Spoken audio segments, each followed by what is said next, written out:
on either front. Some projections show uh, even higher results, putting the total lifetime earnings of a bachelor's degree holder at over $2.8 million. Now, these are the numbers that guidance counselors love, and they paint a picture of a clear path because, people think you go to college, you get that paper, you'll be set. You're going to be a millionaire. You're going to walk out there, and then reality is going to slap you in the face. And look, for many, this is going to be true that college graduates are about half as likely to be unemployed as their peers who finally finished high school. So it sounds like a surefire bet. But averages are going to be dangerous because they hide the ugly details. He says, I just got my associate's degree a few weeks ago. Now I'm working on my bachelor's, but it ain't a clear path. Oh, it is not a clear path. And you know what's wild about that? Those of us who come out of high school without the appropriate quantity of credits from high school or the right kind of GPA, the right kind of scholarship that gets us straight into that 4-year institution, actually deviate to a community college that'll give us an associate's degree, which typically takes us about 3, sometimes 4 years to get the 2-year associate's degree, so that we can then transfer into the 4-year institution and then spend another 3, maybe 4 years in the 4-year institution to get that 4-year bachelor's degree, where each degree is 150% of its expected completion rate, not including prerequisites. So you're spending 3 to 4 years on your associate's degree.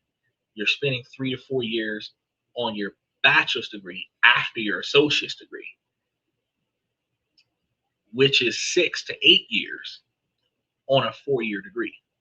And that's if you don't decide to chase a master's degree after that or go to med school or something to that effect. Now, one of the things that suck about getting an associate's degree is that most follow-up degrees are going to end up in the same category. Arts and science, College of Arts and Science. So you're going to find yourself getting a bachelor's in arts or you're going to get like an associate's in arts or an associate's in science or an associate's in education, but it's going to be like a generalized associate's degree, right? You don't get an associate's in biology, right? But then you go to the 4-year institution and you decide, well, if I'm going down this med school track, I'm probably going to get like a biology degree or a microbiology degree. I got the microbiology degree, which has a lot more genetics involved in it. But that doesn't really change anything. Okay. If you're trying to, you're still going to the College of Arts and Science. If you're trying to do higher levels of math, you could do a business degree, but you're going to have a general arts and science associate's degree. But you're going to go there and then sign up for either business or accounting or something like that. But the question is, what are you going to do with that degree? Because you assume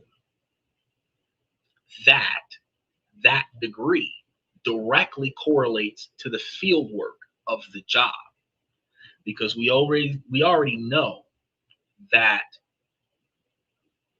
once we get that piece of paper, certain jobs still require us to have 5 years of experience on the job. We also find out after the fact, once we get out of high school, that in order to get into college, we're supposed to have years of community service under our belts. We're supposed to have uh, certain extracurriculars under our belt that we didn't get because we spent all of our time doing homework so that we could keep up our GPA, so that we could get the scholarship to go to community college, so that we could come out of community college to go to the 4-year institution, especially if we don't have big trust funds from our parents that's paying for our entire college education. Crazy. Now, once we get into college, all we're focusing on is completing our schoolwork. Today, we're going to be giving you more information about more ways to benefit from college besides just doing what's in the textbooks, turning in your homework and getting that A, so that when you walk out of college, you walked out with a piece of paper. I'm going to give you guys some information where you're going to be able to walk out with a lot more. But as you continue to go through your degree, Stephen, what you should be doing, not trying to decide, should I change majors or not? You should be trying to figure out, what did you go to college for? What kind of employment did you want to have? Then you need to be figuring out, where are your employers located at near your area, if that's where you're going to be living at when you get out of college. Then you want to go to those employers and find out, what is the criteria for employment.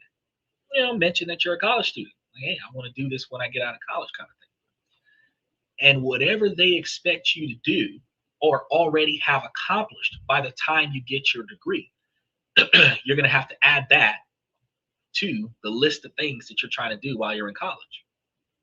If they say, hey, you need 3 years of experience on the job, you need to find a place to do some internship.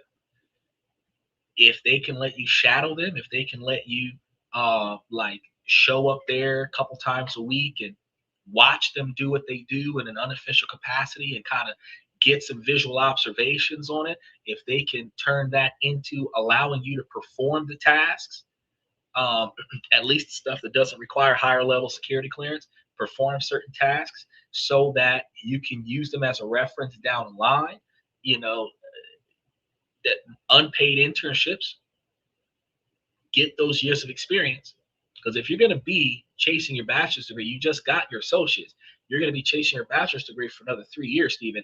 You should spend the next 3 years with the type of employer that you normally would have been working for with the degree that you're trying to get.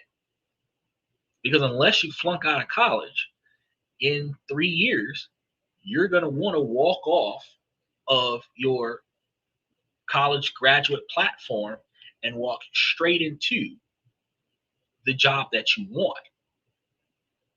Which again, Stephen, this is going to be one of those situations where you told me a couple of weeks ago that you're working with a certain employer that you're working with, and you don't really want to put more effort into the job because you're not always going to be there.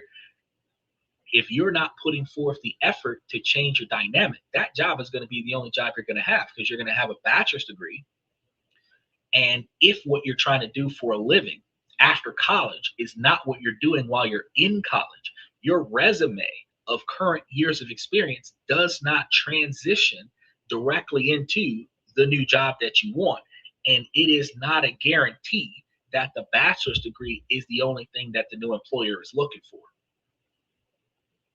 Then your years of experience on this job, you can't use that as a reference, because if you're doing the bare minimum on this job, that boss is not going to be able to give you high reviews for the new guy, right?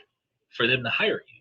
So you got to think about that, which means that you're either going to up your game to use this job as a reference, where they can at least say in recent times, as far back as they can remember, that you're an overachiever. You follow instructions, you show up on time, you're dependable. These are the things that you want them to say about you when you go and talk to your new employer. But if you're not going to use this job on your resume because you're bullshitting on this job, the new job that you want to get, you want to try to find a way to intern on that and then perform better for them than what you're performing for the guys that are actually paying your rent. That's a whole nother dynamic. But we're going to get to that.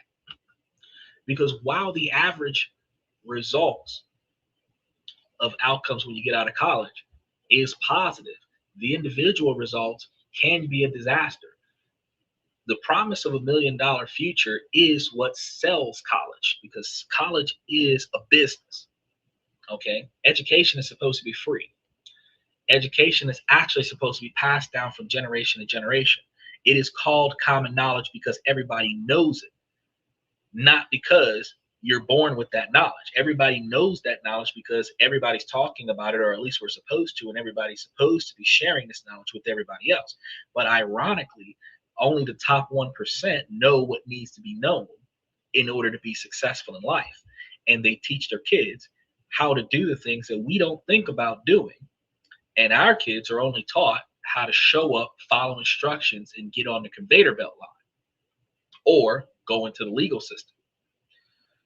Which is why this channel started up with teaching people things that is supposed to be common knowledge that people don't know, that people don't think about, that you can actually look it up and find out about it and make yourself better than what you are. But we're so busy scrolling through social media for entertainment. Guys scroll through social media to see the girls shaking their behinds in sexy outfits. Everybody else is going through social media looking for chaos. And when I say everybody else, I mean like the women and children are going through social media looking for chaos. You know, very few, at least here in the United States, very few people actually look for educational content. We look for entertainment where somebody is making an ass out of themselves to make us laugh, or we're looking for chaos. But we're not looking through social media. We're not watching YouTube videos to make ourselves better. But YouTube videos have become one of the largest replacements for reading the information in a book. We listen to the video, right? Skip to the part that matters to us, and we listen to the video. So really think about this. Now, for a huge chunk of graduates, the reality after graduation is much darker. It's a reality defined not by a growing bank account, but by a mountain of debt and a career that's stuck in neutral. We typically call those dead-end jobs. They suck. We hate them. They don't pay enough. They work us too much. We don't have a lot of free time with our family and friends. We don't like those jobs because we can't get any better, and we do the bare minimum on those jobs because they don't give us enough to want to come and bring the pride that we got out of college with. The truth is, for about a quarter of all students, their degree will have a negative return on investment. That's 25% of the graduates. They would have been better off financially if they had never gone to college at all. So before we get to the solutions, I want you to stay with me, Steve. We have to be brutally honest about the problem. We have to understand that there are three jaws of the financial trap: the debt delusion, the underemployment epidemic, and the great degree divide. Okay? The first and most obvious jaw of the trap is debt. We hear the word so often, it almost lost its punch. So let's put it back into perspective. The total student loan debt in the United States has exploded to over $1.77 trillion, which is one of the reasons why Donald Trump made a lot of changes to it. And that's more than the entire GDP of Canada. This isn't just some abstract government number. It's a burden carried by more than 42 million Americans. The average federal student loan debt per borrower is now hovering at around $39,000. Some, like myself, upward $75,000. Grad students out of med school, upward $500,000. Law school, between a quarter million and $500,000. For someone who just finished a bachelor's degree, and I mean straight through bare minimum loans, the average amount that they borrow is over $30,000. And that's just the average. Okay. It's not rare for students at private universities to graduate with 50,000, 80,000, or even six figures in debt. What does that actually mean for a 22-year-old? A $40,000 loan with a typical interest rate, where before Donald Trump stepped in, that typical interest rate was between 4 and 8%, means a monthly payment of around $400 or more. That's nearly $5,000 a year. Okay. It's going to be a lot higher now when they privatize all the loans. But think about that. That's $5,000 that isn't going towards a down payment on a house. It isn't being invested in a 401k. It could have grown in that 401k to hundreds of thousands of dollars, but it's not seed money for a business either. It's a tax on your past, paid every single month, often for decades. Now, one of the worst things about this dynamic is that you'll see that $80,000 potentially deferred until 6 months after you stop going to school. Sometimes some of your unsubsidized loans, while still charging interest, are not requiring you to make payments. So you started taking out loans on your second semester of college, usually, because after the first semester, you get your college grades in, you're hovering above a high level of GPA, anywhere between a 3.0 or higher, and then you qualifying for those student loans, right? You take out all of the subsidized loans, but you need more money. The subsidized loans are not charging interest. Subsidized loans. The unsubsidized loans, they're charging interest from day one. You take out the unsubsidized too. From your second semester in college until your last semester of college, whether that is 4 years or 10 years, subsidizing loans. They deferred the payment, but they didn't defer the interest for unsubsidized loans. So all of that money stacks, right? Monthly compounding interest, stacking until you get out of college. That part, nobody even talks about that part. And this is the nasty hidden nature of the debt trap, because it doesn't just take your money, it also takes your freedom. It anchors you, and it forces you to take whatever job that you can get right now just to make the payments on the loans. Because look, instead of pursuing the career that you actually want, you are getting whatever you can get your hands on, because it has to be enough to cover your current standard of living and pay on those loans. Because the part that sucks is that since you owe these loans, they can garnish your wages to get this money. They can repossess assets to get this money, because this is typically money that you owe the government before Donald Trump started privatizing everything. So they can come and get it if they want to. Okay. And that part sucks. Once you default on the loan, you start getting scared. And until you default on the loan, you're stressed about not wanting to default on your loan. Now, the other problem that you have with this is that we're going to go through this, is that while you're working on these loans, it is weighing heavily on your credit score.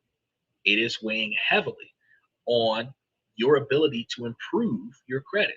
So even when we give you guys all of the information that you need to make yourself successful with building credit and everything to that effect, your credit versus your debt, your credit versus your income, heavily impacting your ability to be financially successful, which also heavily impacts your ability to boost your credit score up.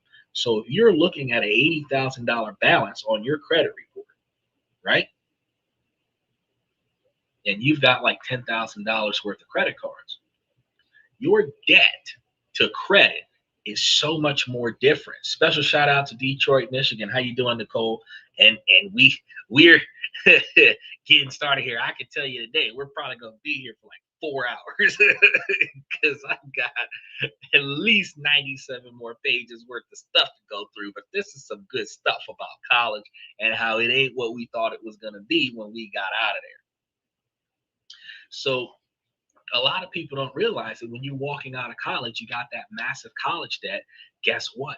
That debt is weighing against your ability to, and I'm about to tell you about it because it's gonna push on that major life goal.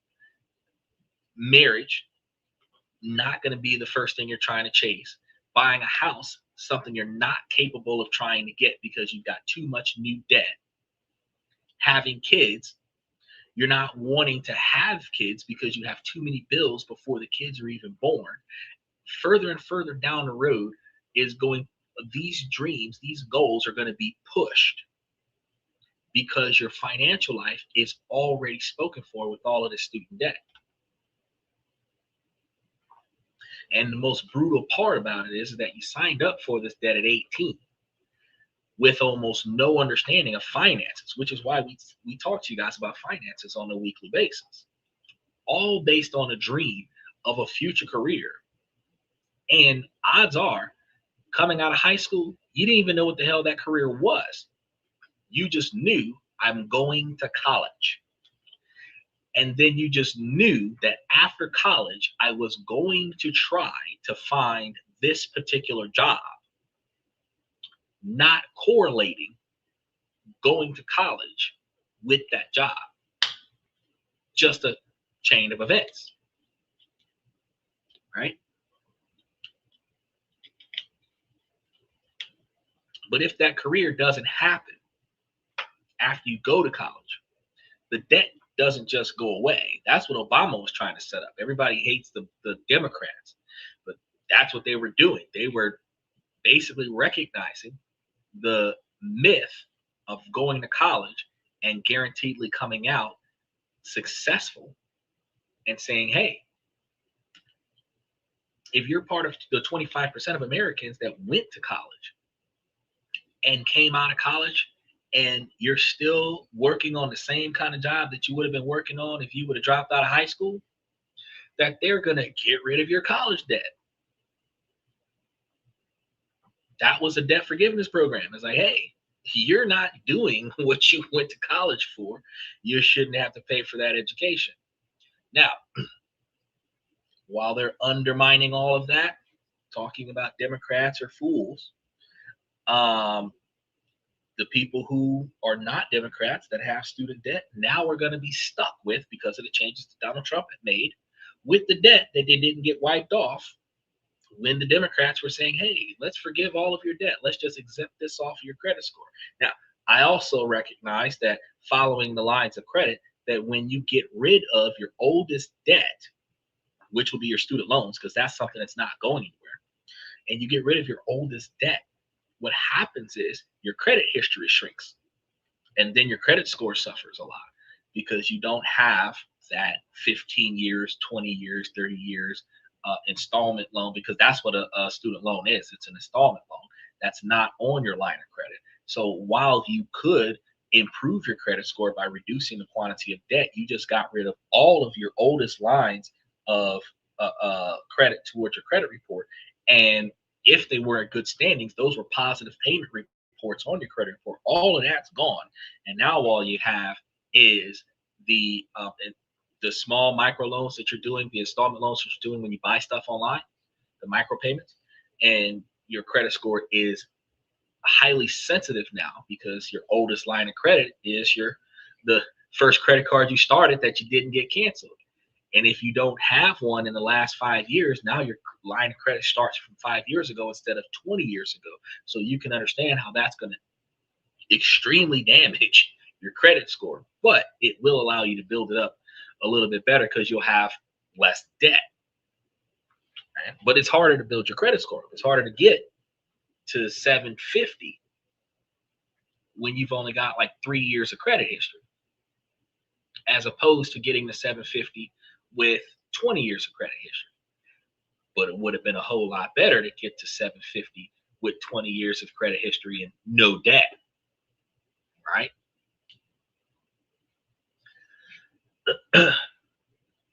This is a bet that you're forced to make on your future self when you don't even know what you're doing at 16, 17 years old. And for millions, it's a bet that just doesn't pay off. Now, this brings us to the second sneakier jaw trap, the underemployment epidemic. Now, this is arguably more destructive than the debt itself because it attacks the whole reason you went to college in the first place, to get a good job. When we talk about underemployment, we're not just talking about philosophy major working as a barista. That's a tired cliche. The reality is far more common and subtle. Underemployment means you're working in a job that doesn't actually require a college degree. And the numbers here are staggering. A landmark report from a Strata Institute and the now defunct Burning Glass Institute found that a shocking and increasing 52% of all college graduates are underemployed in their first job. Let's let that sink in.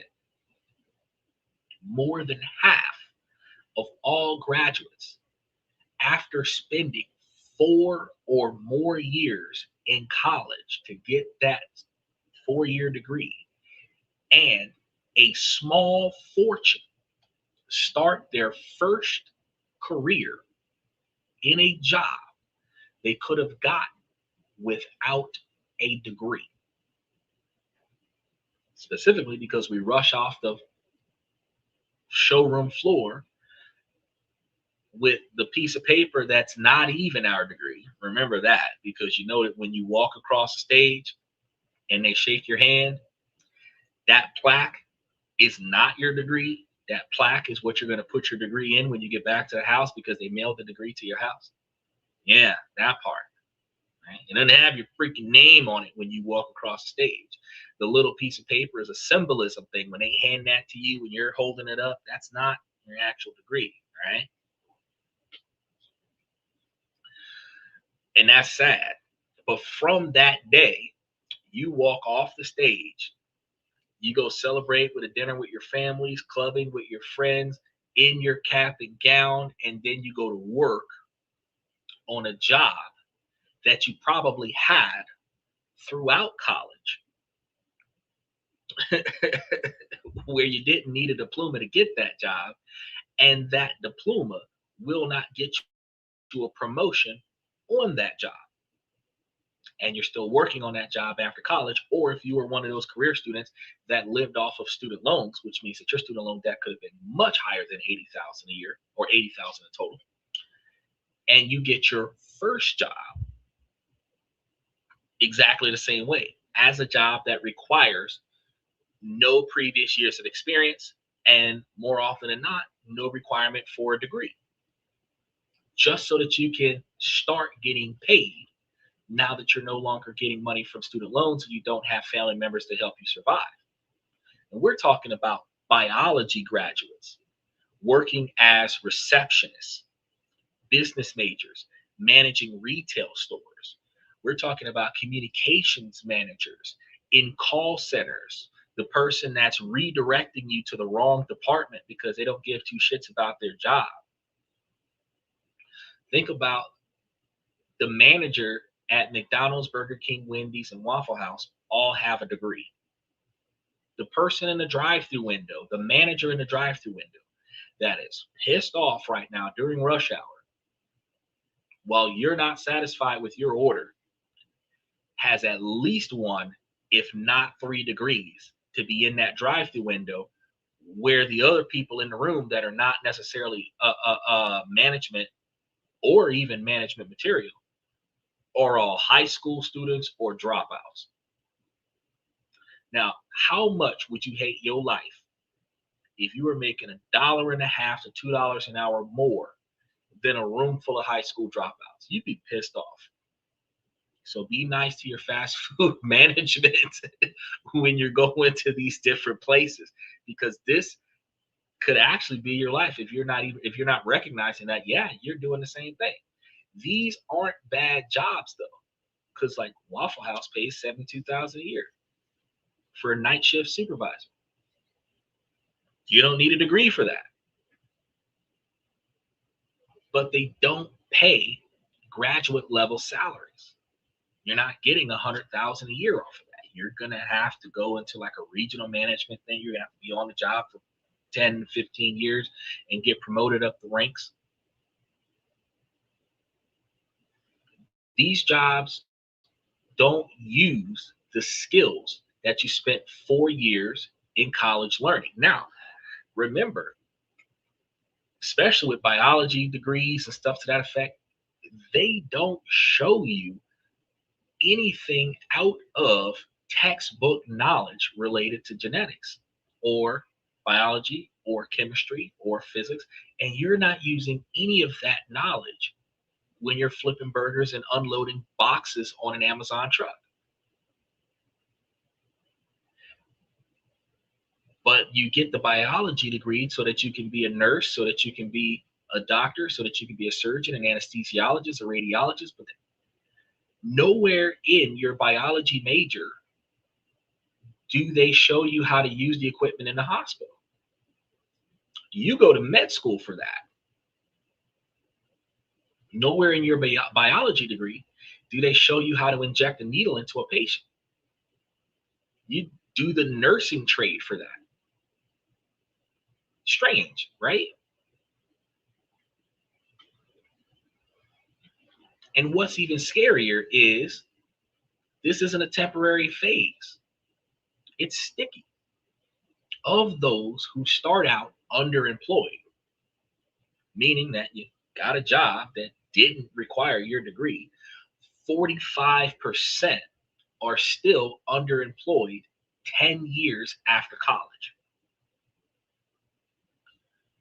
Starting your career on the wrong foot leaves a scar that traps you in a lower paying career track that's incredibly hard to escape, because you know that if you started at 20s, got out of college between 28 and 32, and when you got out of college, you started working between 28 and 45, you've got the last 10 to 15 years worth of experience in a specific industry. You cannot transition to a completely different industry that requires different skills without having years of experience in the new industry, which also means that 15 years ago, when you were getting out of college, if you didn't find a job in line with your degree, you're not finding a job now in line with your degree.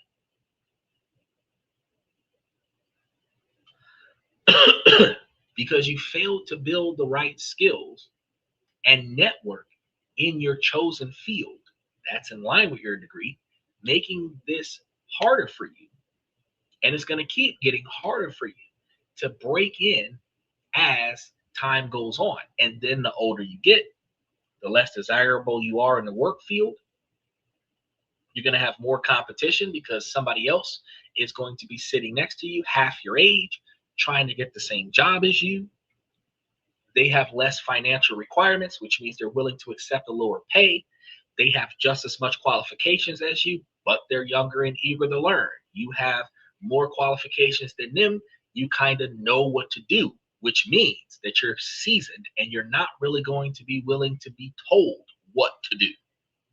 Ah, this is the part that people don't understand when it comes down to getting old. They're not just not hiring you because you're old. They're not hiring you because you believe that you've done this for so long that you're not willing to listen. Okay? Then there's the completion crisis. This is a whole nother issue.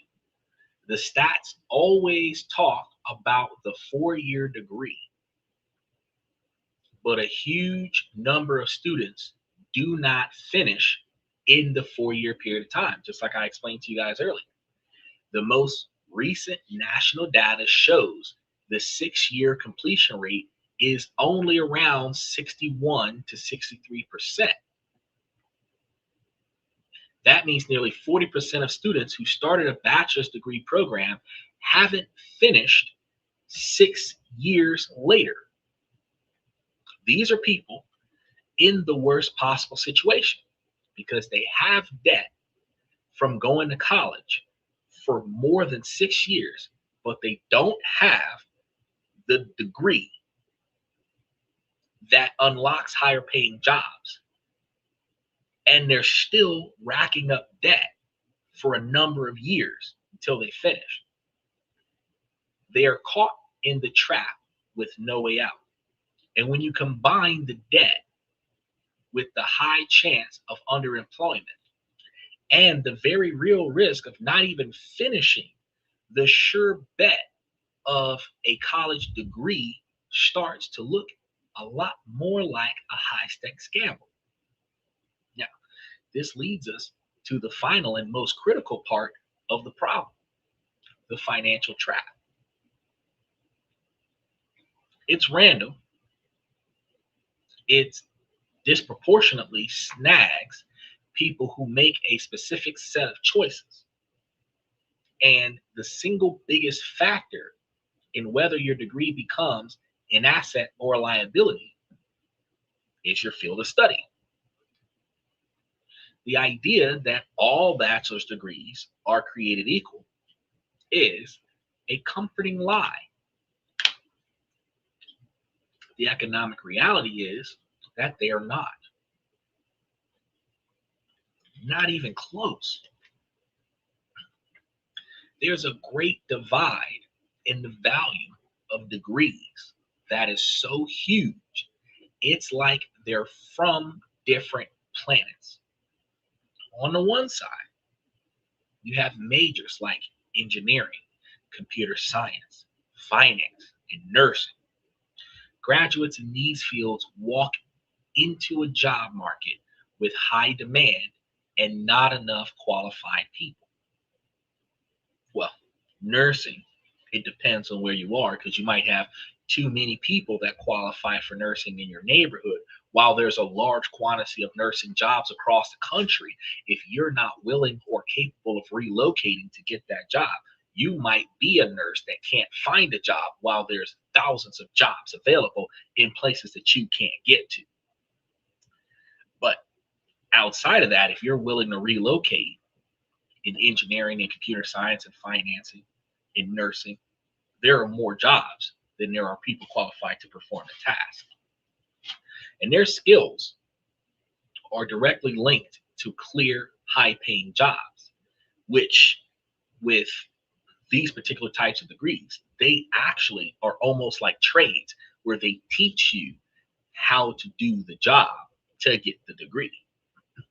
Starting salary for engineering and computer science majors are projected at over $76,000 for the class of 2025, which is $4,000 higher than a night shift manager at a Waffle House, which you could get as a high school dropout. and 10 years on the job. So you could do 2 to 4 years more at a Waffle House than what you would have done at a college, and you would have made the same amount of money. Think about that. Now, a degree in a field like finance can have a massive return on investment over a career because these degrees have clear, predictable paths to a six-figure income and a multi-million dollar lifetime earnings advantage. And we don't think about this when we go in. But on the other side of the divide, you have majors where the link between the degree and a high paying job is a lot fuzzier. These often include majors in the arts, humanities, and some social sciences. For example, arts degrees can lead to early career salaries of only around $34,000,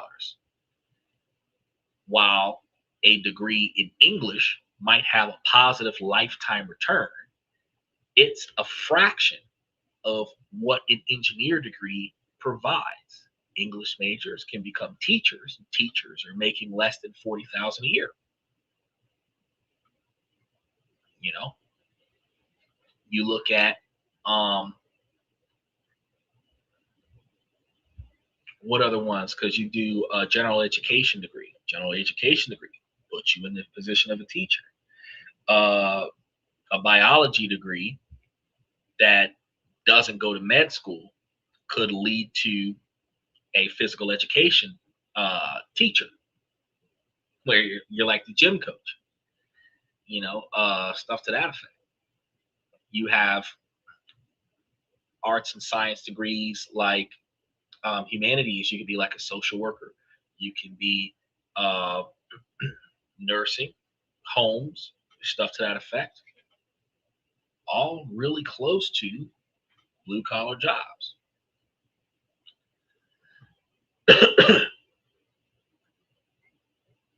And it comes with a much higher risk of that underemployment option. So this isn't a knock on the intellectual value of these subjects because I mean I've got a microbiology degree, communication and health, and computer technology degree. It's crazy, but it's a cold, hard economic fact. I managed to get 3 degrees in the time it took to get one. The market pays for skills that solve expensive problems and make money. It does not, on its own, pay for passions or personal growth degrees. Okay? We didn't think about that going to school. Now, this great divide is the heart of the financial trap. Students are encouraged to pursue their passion without being given a data set of any kind on the economic fallout of that choice. They take on the same amount of debt as an engineering student, but graduate into a world that values their skills at a fraction of the price. They're playing the game on hard mode without even knowing it. So, to recap the problem here, we have a system that makes $1 million promise but hides the risks in the fine print. It loads young people up with life changing debt and pushes them into a job with where the market is half of what it will be from the other side, where underemployment is the expectation and isn't honest about the massive economic gap between the different majors. This is a huge financial trap. So, how do you avoid it? Or if you're already in it, how do you get out of it? That's what the rest of the show is going to be about tonight. Because if you're finding this breakdown eye opening and you want to get to the solution, do me a quick favor. Make sure that you guys take the opportunity to like and subscribe to the show. If you haven't already subscribed, then hit the notification button on some of the rest of the stuff that we're going to be putting out for the rest of the month. It costs you nothing. For the first time, you're getting free knowledge. And it tells the algorithm that this is a conversation that more people need to see. And it helps get this information to students as well as their parents and graduates who are facing this massive decision. I really appreciate for you guys to knock that out for us. But let's get into the framework real quick. So we've laid out the grim reality of the financial trap. It's easy to feel overwhelmed or even cynical about the whole idea of college. But giving up isn't a strategy. The good news is that avoiding the trap and making sure the degree becomes $1 million asset isn't a matter of luck. It is a matter of analysis. It's about swiping wishful thinking away and taking on a strategic framework. That's what we're going to be working on. So there are 4 critical factors that determine the financial value of your degree. If you get these right, you dramatically stack your odds in your favor. If you ignore them, you're basically walking towards a trap with your eyes closed. So let's break them down real quick. The first, and by far most important factor, is your major. Now, this is the whole ball game. Get this right, and you can afford to mess up elsewhere. Get this wrong, and you'll spend your career trying to make up for it. So to understand why you need to internalize what I call the iron law of value, it's simple. Your skills are only worth what someone else is willing to pay for them. Job market is an economic system, not a self-help seminar. It does not care about your passion, your dreams, or how much you loved a specific class with a specific teacher. It runs on the brutal, unfeeling logic of supply and demand. High demand for a skill plus low supply of people who have it equals a high salary. Low demand for a skill plus high supply of people who have it equals a low salary or no salary at all. This is why the Great Divide exists. So let's look at the data again. Georgetown University research on return on investment consistently shows that majors in engineering, computer science, and finance deliver some of the highest financial rewards over a lifetime. Why? Because modern companies have very expensive problems that are solved with code, financial models, and engineering. People that are getting tech degrees now, those tech degrees are reaching high value jobs. Why? Because more companies are working towards AI. If you're a coder, if you're a software developer, if you're going to college and you're learning how to utilize these things, whether you're getting it from a trade or you're getting it from the degree itself, you're more likely to walk into a higher paying job. Now, remember, they're getting fired day by day because as they develop the software that replaces employees, they lose their jobs to the machine that they built. So it's not like you're going to get paid forever depending on what you're getting into. But they will pay a premium for people who can solve those problems because the solutions generate billions in revenue for the employer. So the supply of people with both willing and able to get through these tough math heavy programs is limited, which keeps salaries higher in this field.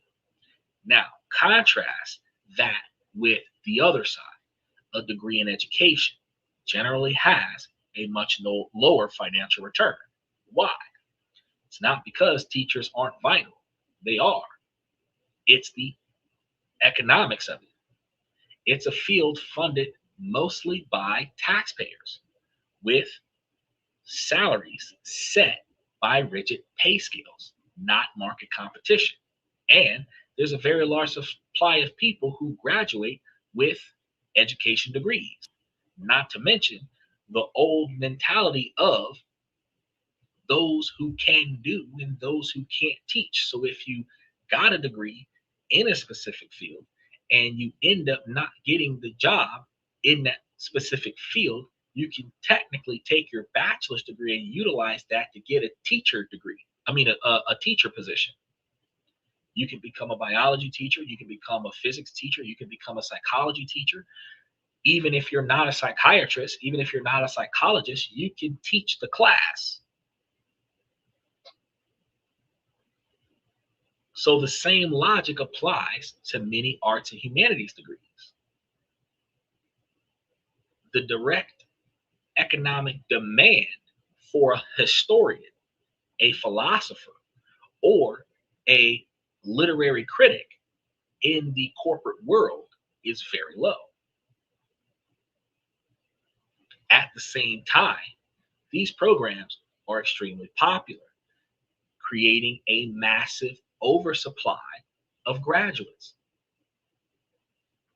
When you have thousands of people with similar skills fighting for a handful of directly related jobs, wages crater and underemployment skyrockets.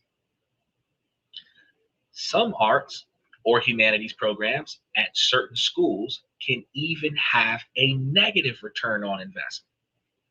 Making the right choice here requires brutal honesty because think about the performing arts. Yeah, out of everybody on Broadway, how many hundreds of thousands of people applied? And out of everybody on Broadway, how many of them actually got a movie deal? Right? Everybody who's ever played a musical instrument in their life, how many of them actually made it to be a famous musician? Out of everybody who's ever drawn something or painted something that actually looked like something, how many of them actually got paid for it? Then think about this.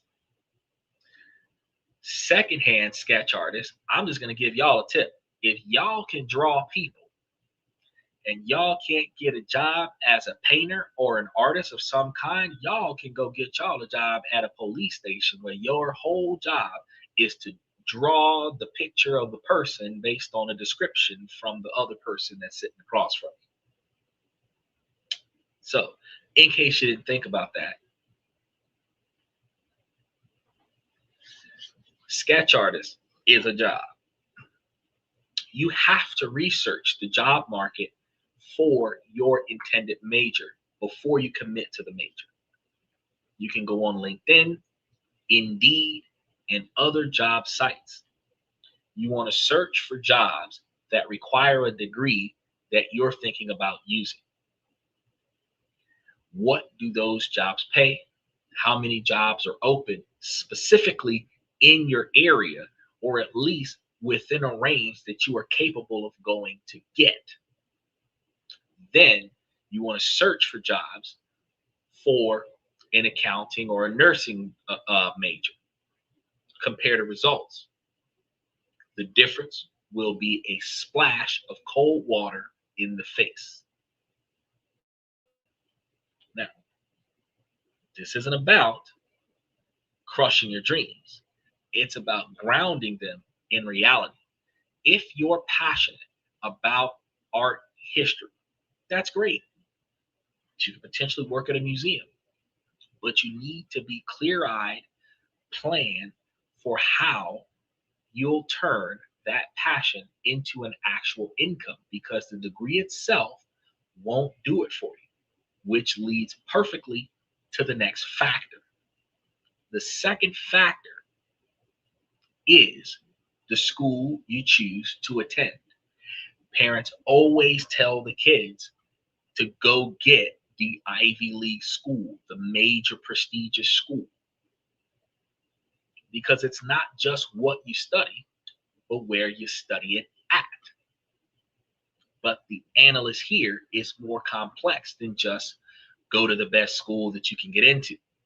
You have to look at the school through the lens of return on investment, which means weighing its cost against its power. First, let's talk the cost. Tuition price isn't a sticker on a car. It's a number that will be magnified by interest for decades. And the variance is massive. An in-state public university might cost you about $15,000 a year. A private elite university could be over $70,000 a year. If you're one of those individuals that's riding a wave of grants, a little bit of scholarships, and then $4,000 to $8,000 per semester, you could see yourself anywhere between 15 and 24,000 a year,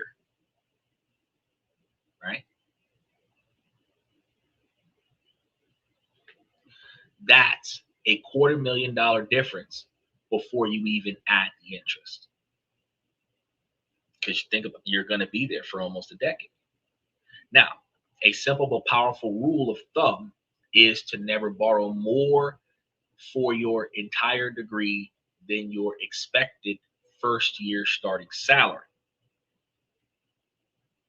So if you're going to be a teacher starting at 48,000, taking on $120,000 in debt is financial suicide.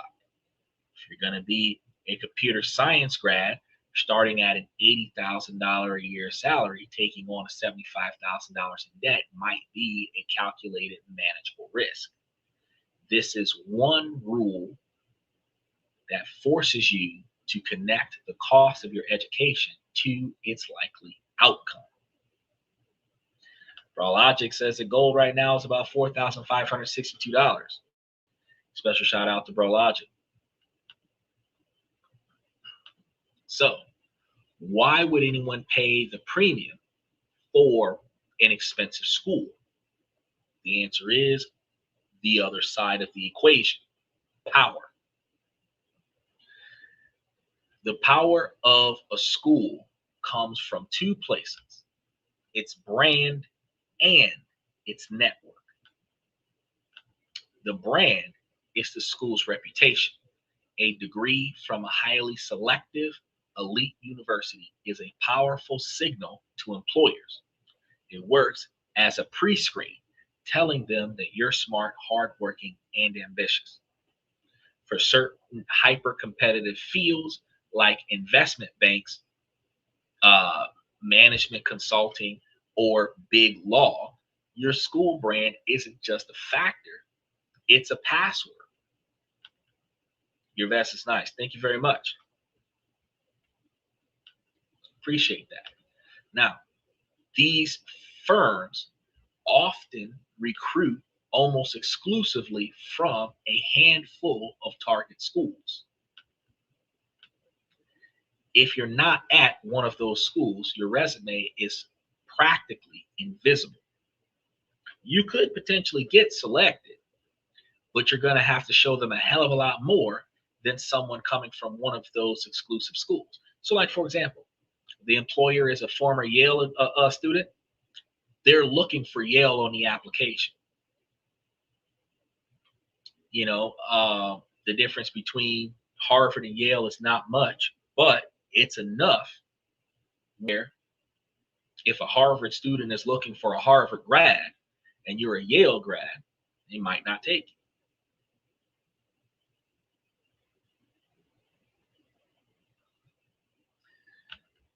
Is that my daughters both have student debt. Most adults right now have student debt. Actually, I think because the kids are able to start getting into college as young as 16 to 17 years old. depending on whether or not they get their GED and go straight into community college at 16, 17 years old. They can start having student debt at the age of 18. And your wife has student debt too, right? So 3/4 of your family has student debt. And if y'all all live in the same household, the four of y'all are working together to try to pay off 3 different lines of student debt, which makes it harder for y'all to individualize. It's harder for the kids to start living on their own when it is cheaper for them to live with mom and dad and pay the student debt while building on their careers. And the parents typically say, nah, stay with me as long as you need to, as long as you got a job. You can put a little bit of money on the rent, partial pay on some of the cell phone bills and other such things, and save you a little bit of money on your standard of living and put more money towards being successful. So now they're going to put more money towards their car note. They're going to put more money towards their student loans. They're going to live the life of a college student, but still have to answer to mom and dad, but they're not making enough money to live on their own. You hope that they marry a man that'll treat them right, that has enough money to help them pay for their student loans. But, men are frustrated with the dating game right now. So it's not likely that they're going to find a man specifically to pay their student debt. So the idea here, and I know what it's like. It's hard to do, but it's something that you got to teach your little girls. Like, hey, you're doing this track, but you got to really think about how you're going to get yourself out of these student loans, because we're not paying for you forever.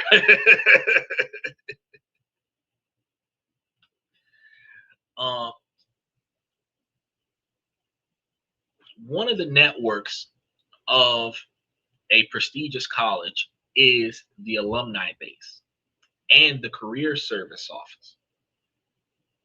A powerful school has a global network of successful alumni who are often willing to help out a fellow grad student, meaning that you know somebody who knows somebody to help you get into that job, which is how the top 1% works its way around.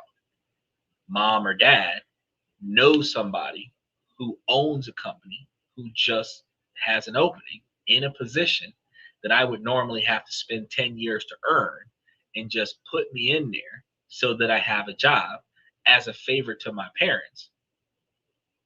See what I'm saying? That's how people get into the job. And all of us have worked on a job at least once in our life, where middle management does not know how to do the job, but they were put in that leadership position because they knew somebody in upper management. And we feel passed over because we're more than qualified for the job. We're teaching our boss how to be our boss so that our boss can then devalue us as if they have been doing this job for decades. But it's like, technically, seniority, I raised you in this company. You're supposed to show me more respect regardless of what your title is. That's not how it works. Once they get their feet up under them, they talk down to you because you're lower than them on the work pole.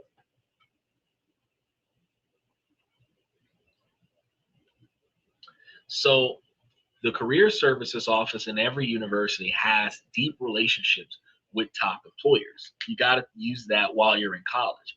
And it brings them right to campus to recruit people. And this is going to be one of the biggest reasons why I tell you that you are a walking business, and you need to carry yourself with the expectations of a successful business. Because as an undergrad, if you're showing up to school the same way you would show up to a business meeting, the recruiters on campus, the people that would hire you after you graduate, are paying attention to your behavior on campus, whether it's rush week with the fraternities, rather the outfits that you wear on campus when you're not in class, your preparedness, your the way you carry yourself. Like some people go to school with their hair all over their head and a bonnet with sweats on and flip flops, and I don't care, it's just class. I'm tired. I got to go to work, or I just got off from work. But you walk right past the guy in the suit, not even a full on suit. He probably has like a button down shirt and some slacks with some dress shoes on. But that's a recruiter. Looks like a college student. A lot of times you can't tell the return college students, people who are in their 30s that went back to college, versus recruiters who graduated 20 years ago and are coming back and looking for the next generation. You can't tell the difference between a professor that's been on the job for 20 years and an associate's degree that spent 3 or 4 years to get into this college, where they started college at 28. You don't know. So if you carry yourself like every day on school campus is a job interview, you are not going to school looking like you just got out the gym. You're not going to school looking like you just got out the nightclub. You're not going to school looking like a criminal. You're not going to school looking like a stripper. Because yeah, you can do the frat life, but it would not be appropriate for the career force. Now, Stephen asked a question: would you recommend dressing better in class, and if so, how formal? I am recommending that you dress better in life, so that when you take your behind to class, you're already ready. You should not have to change your clothes in the car to look professional now that you've gotten to school. You should have left your house looking like you're a boss. And a boss is not a Rick Ross boss with a long white tee and your pants hanging below your knees. A boss is like a CEO. So when you ask me how formal should you look, how formal are you capable of carrying yourself? You might not feel comfortable with a tie, but you should probably, as a man, have at least a button-down shirt on with an appropriate undershirt on. Okay? You might not have 5 pairs of slacks, but you should be able to do some slacks 3 days out the week and some reasonably appropriately colored blue jeans or black jeans that can blend in for the casual Thursday, Friday, or Friday, Saturday, where you have the button-down shirts to match. Instead of walking around with brand new Jordans and Reebok and all this other stuff, you can get you some regular penny loafers or some dress shoes. The same clothes that you would have wore to church on Sunday should be the same clothes that you're wearing to school Monday through Thursday. The same clothes you would wear to court after you catch that DUI is the same clothes that you should be wearing to school. The same clothes you would have wore to a funeral is the same clothes you should be wearing to school. The same clothes you're wearing to a wedding when you're not the bride and the groom is the same clothes that you're supposed to be wearing to school. Notice, none of these recommended outfits are the thought fits that you see at the club on Friday and Saturday night. Okay? Because the same attire that you would wear to a job interview, it's the same attire you're supposed to be wearing to school. So that as you walk through the campus from your car, you are seen as a professional in training. That is how you're supposed to look at college. So anybody who does not dress like that is not ready for a job. Yeah, you're in college, but the recruiter is going to walk right past you and think that you're going to put that clip-on tie and walk over there and go and talk to the recruiter today. They saw you the last 4 times that you looked like Lil Wayne's latest video. And they're going to be like,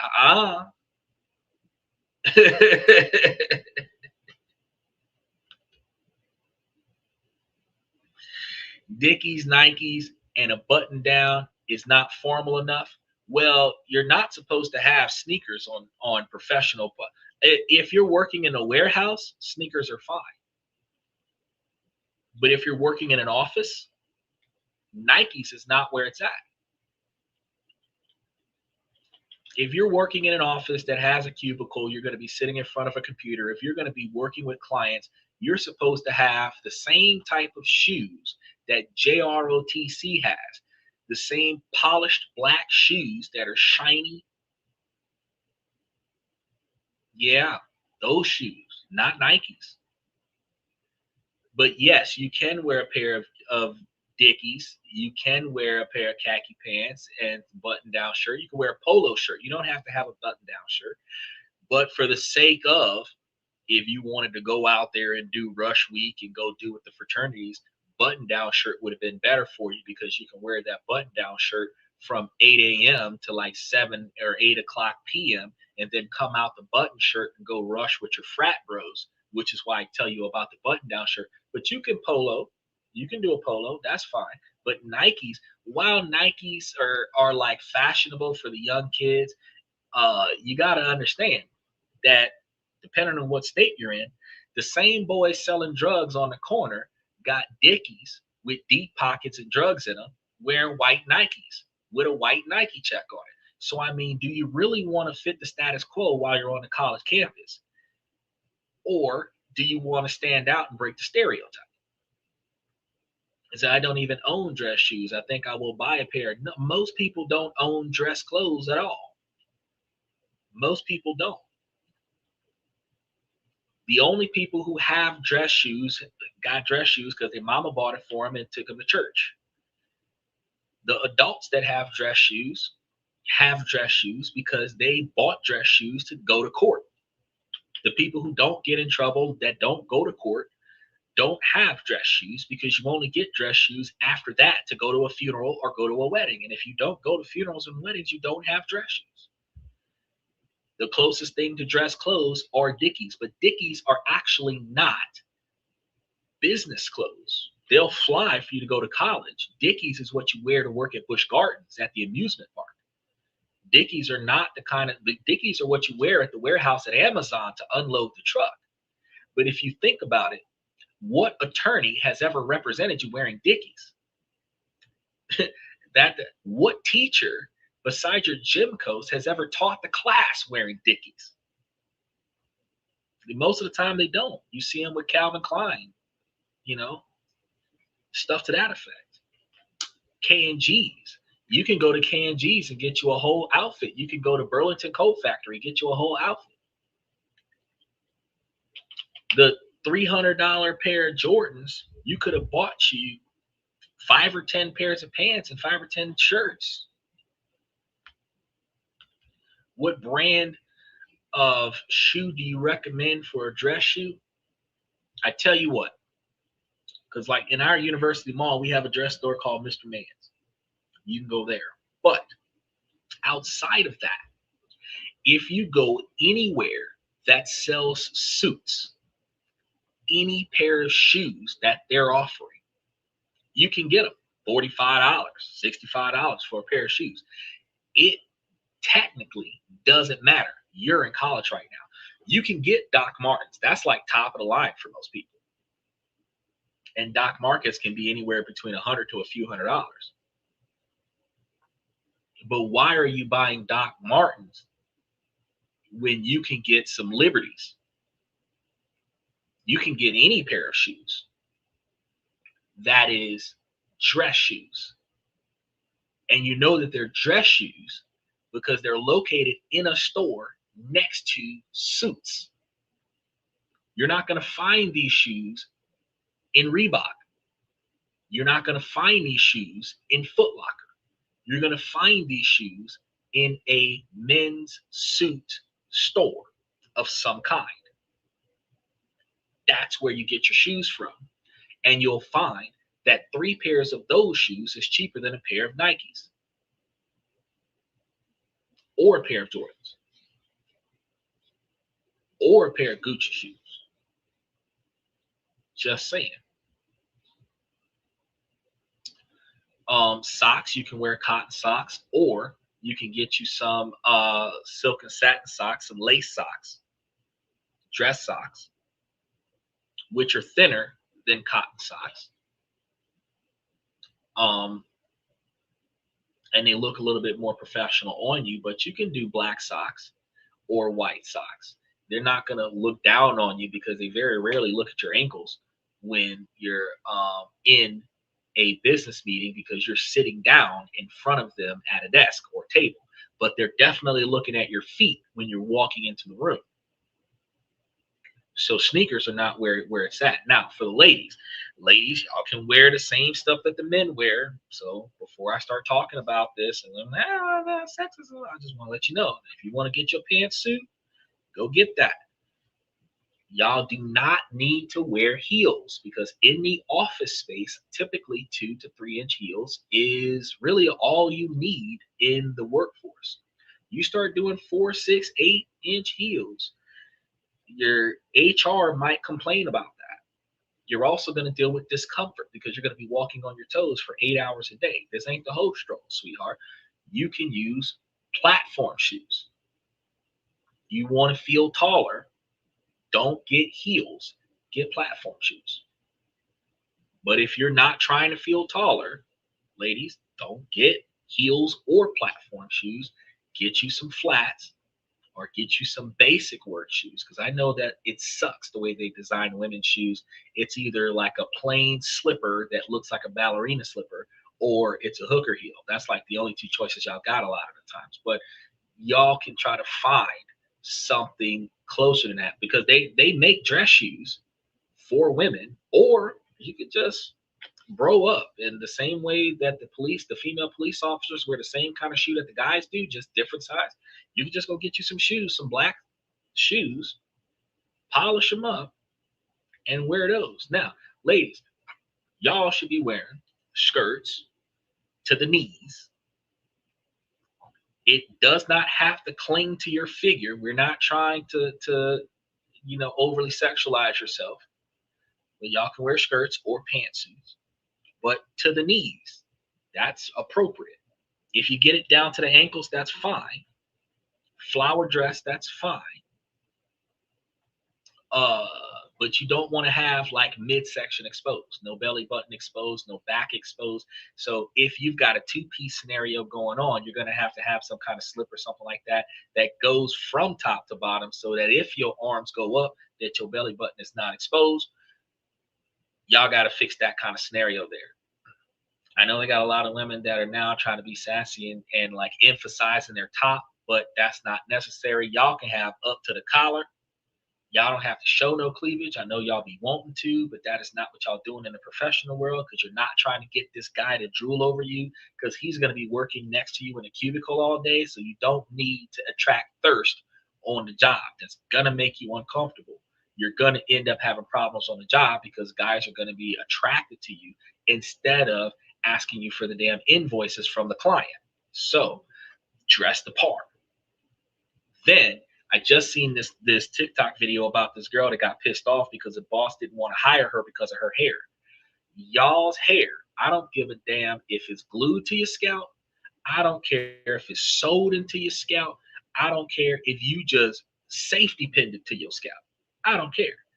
It is supposed to look natural, even if you bought it at Sally's before you put it on your head. Even if you borrowed it from your auntie and them because you couldn't afford to go to Sally's. It is supposed to look natural. So if you would normally have natural dark hair, whether it's black, brown, dark brown, whatever, dirty blonde, whatever, and you go to a job interview with white highlights, with pink, blue, extremely red hair, it is unnatural colors, and the employer will not hire you for that. You're trying to express yourself, not on the job. You can't go to a job interview looking like a fucking smurf with blue hair, green hair. talking about I want to be different. You better get you some spray on stuff that you can operate over the weekend and wash that bad boy out before Monday morning. Okay. You want to wear those hot pink wigs, you wear them hot pink wigs on your days off. But when you go to work, you want to wear something that is natural looking. Now, I know some women are able to pull it off by putting on blonde hair and it matches their skin complexion and they make that work. It got the burgundy look and stuff to that effect, but it needs to look normal. Okay. Because if it does not look normal, if your hair stands out too much, you're not going to hire you. Now, another thing, all of these fancy designs on your fingernails are supposed to be normal. You can have polish on them, but they're supposed to be normal. So an 1.5 inch lift on your fingernail that was glued to your nail, not normal. Some of these jobs are not going to hire you because how can you type on the computer when you can't even touch your screen with your fingernail in the way? They're not going to hire you. You also represent a different type of class of person, and they're not going to hire you based on your image. While we're on this scenario, facial tattoos, not good for big jobs, expensive paying jobs. If you're going to be in front of the customer, they're less likely. Tattoos on the face and neck, they're not going to want to see that. Tattoos on the arms and the hands, they're not going to want to see that. Tattoos on the knuckles, they're not going to want to see that. If you're going to have tattoos, you got to be able to cover it with the clothes that you're going to be wearing for the job. I'm not saying don't get them. You shouldn't get them. But if you get them, you want to make sure that you get them in places where your professional attire, even if you're doing short sleeve shirts, are going to cover that tattoo. Otherwise, go long sleeve shirt. Same thing, ladies, with your legs. If you're going to be exposing your legs, no tattoos on your legs. If you're going to tattoo your legs, you might as well wear some work pants. Because they got female pantsuits. That stuff works for you. You basically, the ideology, so going back to the question that you put up there a moment ago about what do I recommend as the type of clothes you should wear to college before we get back on the main topic. If you don't know what you're supposed to look like, everybody in the White House is dressed for college. Everybody in the press conferences for the Republican side and the Democratic side are dressed for college. If you don't know what a college student should look like, go look at CNN. Everybody on CNN is dressed for college. Everybody in the presidential debates, everybody is, go look at what Donald Trump is wearing right now. You don't have to get his exact brand, but you notice what he's wearing, right? A regular, probably navy blue or blue suit of some kind, white button-down shirt, red tie, black shoes. Black dress shoes. Not Jordans, not Nikes, not his gold Converse-looking Confederate flag shoes that he was campaigning during his election campaign. Regular business pants. Look at what Elon Musk had. He had on a black shirt with no print on it, a blazer on top of it, black jeans, black belt, black shoes. And Elon Musk is a billionaire. You could pass that with what do you call that? Shaft. Remember the turtleneck? The turtleneck? Yeah, you can pass it. You can pass off. You can do a turtleneck. If it's cold outside, it probably work better with you. You can do a turtleneck, but you can do. You don't always have to have a tie. You can wear other shirts, but you want to look like you mean business. You're as a college student, as a person that's trying to get 6-figure jobs, you're not trying to impress the boys on the block. Matter of fact, if they think you sold out, you're doing a good job. You're not trying to impress the boys on the block. You're not trying to look cool. You're not trying to look, street cred wise. You want to look like you should be worth $1 million. Okay. So that means that you need to carry yourself the way politicians carry themselves. So ladies, y'all notice that not now one of the female politicians got these gorilla fits, got the skin tight, top to bottom onesie on that's emphasizing all of their assets. Not none of the female politicians got those pants that's got the seams that kind of spread the butt cheeks and emphasize the booty cheeks, right? None of that. None of that. Not one of the female politicians got the same heels as the girls walking the strip in Vegas. None of that. Y'all want to know how to carry yourselves? Go look at the people on Wall Street. That's 500 and something people.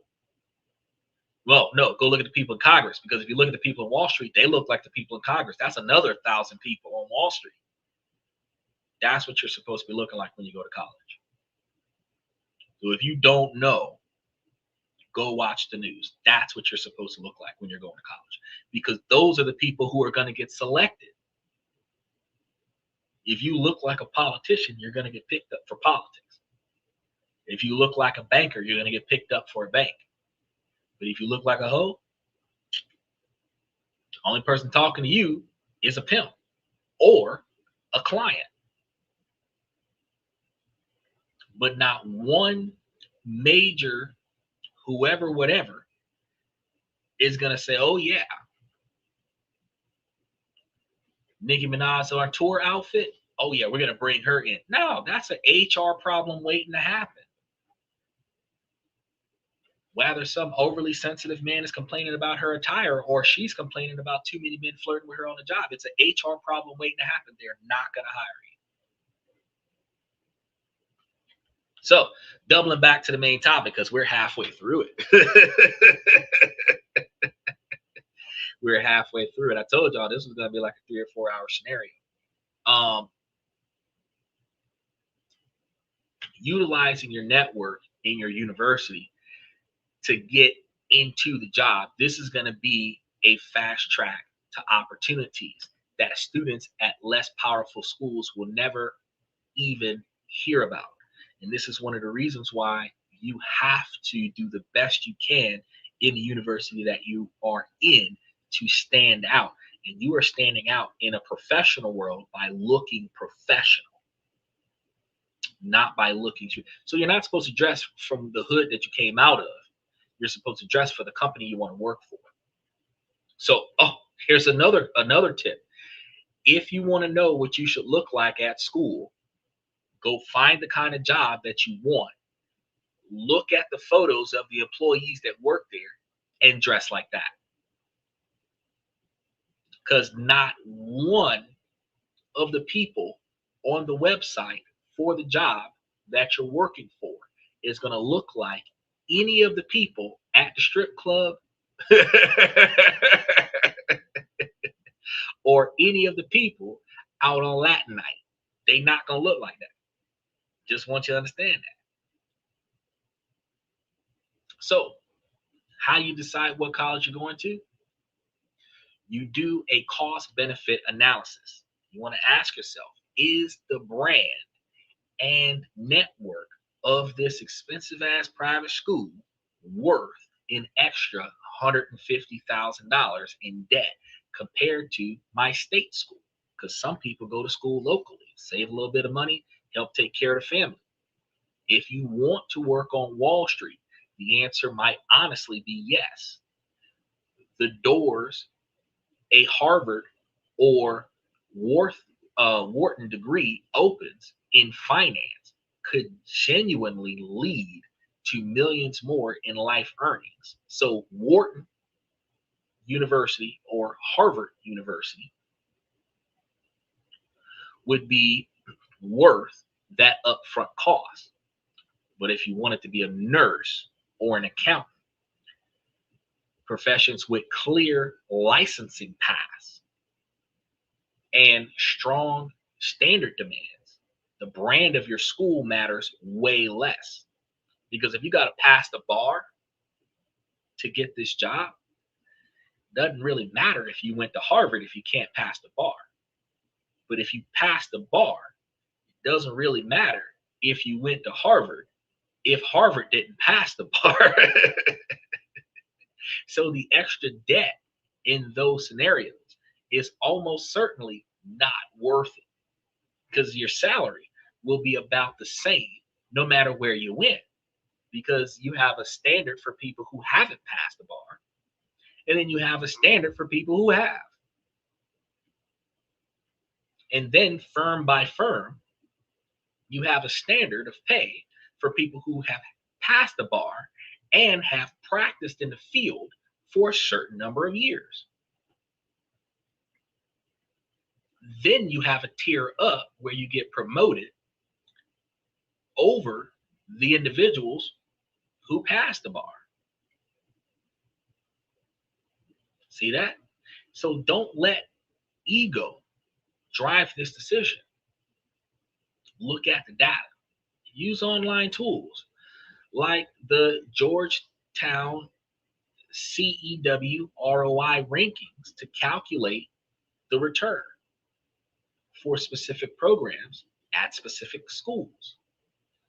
Be a cold, rational investor, not an emotional 18-year-old wowed by a fancy campus. Because they take you on those schools and they give you a tour and they get you all excited because they're going to take your money. They're going to get you all excited about this university. And look, your first day on campus, you are going to be so impressed at every school that you go to because that shit looks way better than your house. But let's be honest, when you go into that motherfucker 5 days a week, it is not going to wow you no more. And you go into the same place for 8 years, you are going to be disgusted by this place. You will be able to find fault in every crack in the building when you've been going there for 8 years. But your first day on campus, oh yeah, you don't see none of that. You don't see none of the financial aid problems. You don't see bad teachers. You don't see the lack of parking. You don't see the difficulty with finding housing. You don't see the unavailability for the course curriculum books. You don't see none of that stuff on the first tour of the school. The extra money you have to pay for the lab equipment that you have to bring to class, you don't see none of that stuff. So don't let the on-campus tour get your nose wide open. Now, the third factor moves from outside choices to inside choices. It's recognizing that your degree is not the sum of your qualifications. Your degree is just the base layer of your skill stack. What you build on top of that base is what will actually set you apart and determine your value in the market. Now, this concept is the most powerful tool for anyone who feels they might have picked a low ROI major. It's how you can take a degree in psychology or English and build it into a high income career. So think of it this way. An English degree by itself prepares you for a very small number of direct careers. The base layer is about critical thinking and communication. That's valuable, but it's not specific. But what happens when you stack other skills on top of that? An English major base, A+ certification in SEO content marketing is stacked to equal content strategist. This is a six-figure job at many tech companies. People don't think about that part. Psychology major, base, A+, right? Sales internship, stacked, another A+. Public speaking course, stacked, equals medical device sales rep. Whoo! This is a job that can easily clear $150,000 a year. See what just happened there? You went from just a bullshit ass psychology major to doing a sales internship while getting your psychology major, covering public speaking courses during your psychology major as a minor, and walking out with a nice sales rep job.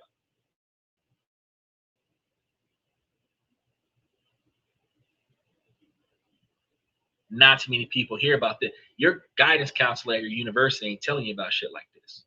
Take a history major, baseline, A+ position. Coding boot camp focused on Python and SQL is a stack. That equals a data analyst. Another clear path to a high paying tech job. And you can take these classes side by side with your primary major, as the history major is your primary, but your coding boot camp focused on Python and SQL is the minor. That's the electives that you take on top of the core classes.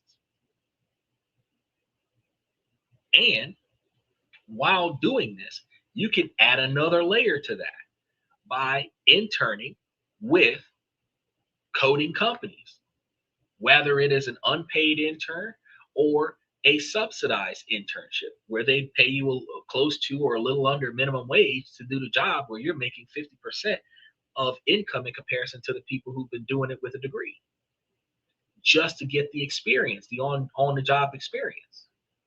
And if you're doing that for 6 years before the degree, when you come out with the degree, you have high level experience in coding, and you have the type of degree and skill set to be recognized as a data analyst with 5 or 6 years of experience under your belt as soon as you graduate, which means that you can walk into that job with all of the tools and resources that you need to be successful. See the pattern? The degree is a foundation, but the stack is what builds the skyscraper. The people who fall into the underemployment trap are the ones who graduate with only the base layer and nothing else. They have the English degree, but nothing else. They show up to the job market saying, I can think critically. And employers say, great, so can 1,000 other applicants. Can you run a Google Ads campaign? Can you build a financial model in Excel? Can you manage a client relationship? Most of y'all can't even manage your own personal relationship. How are you going to manage a client's relationship? The client is paying you. You're paying your partner. Your partner don't want to stay with you and you're paying her to be there. How the hell are you going to get somebody who's paying you to stay? Look, it gets deeper than you think. Your job in college isn't just to get good grades or rush and be part of a fraternity to be somebody. It's to strategically build your skills, stacking it, and then taking the business analytic class.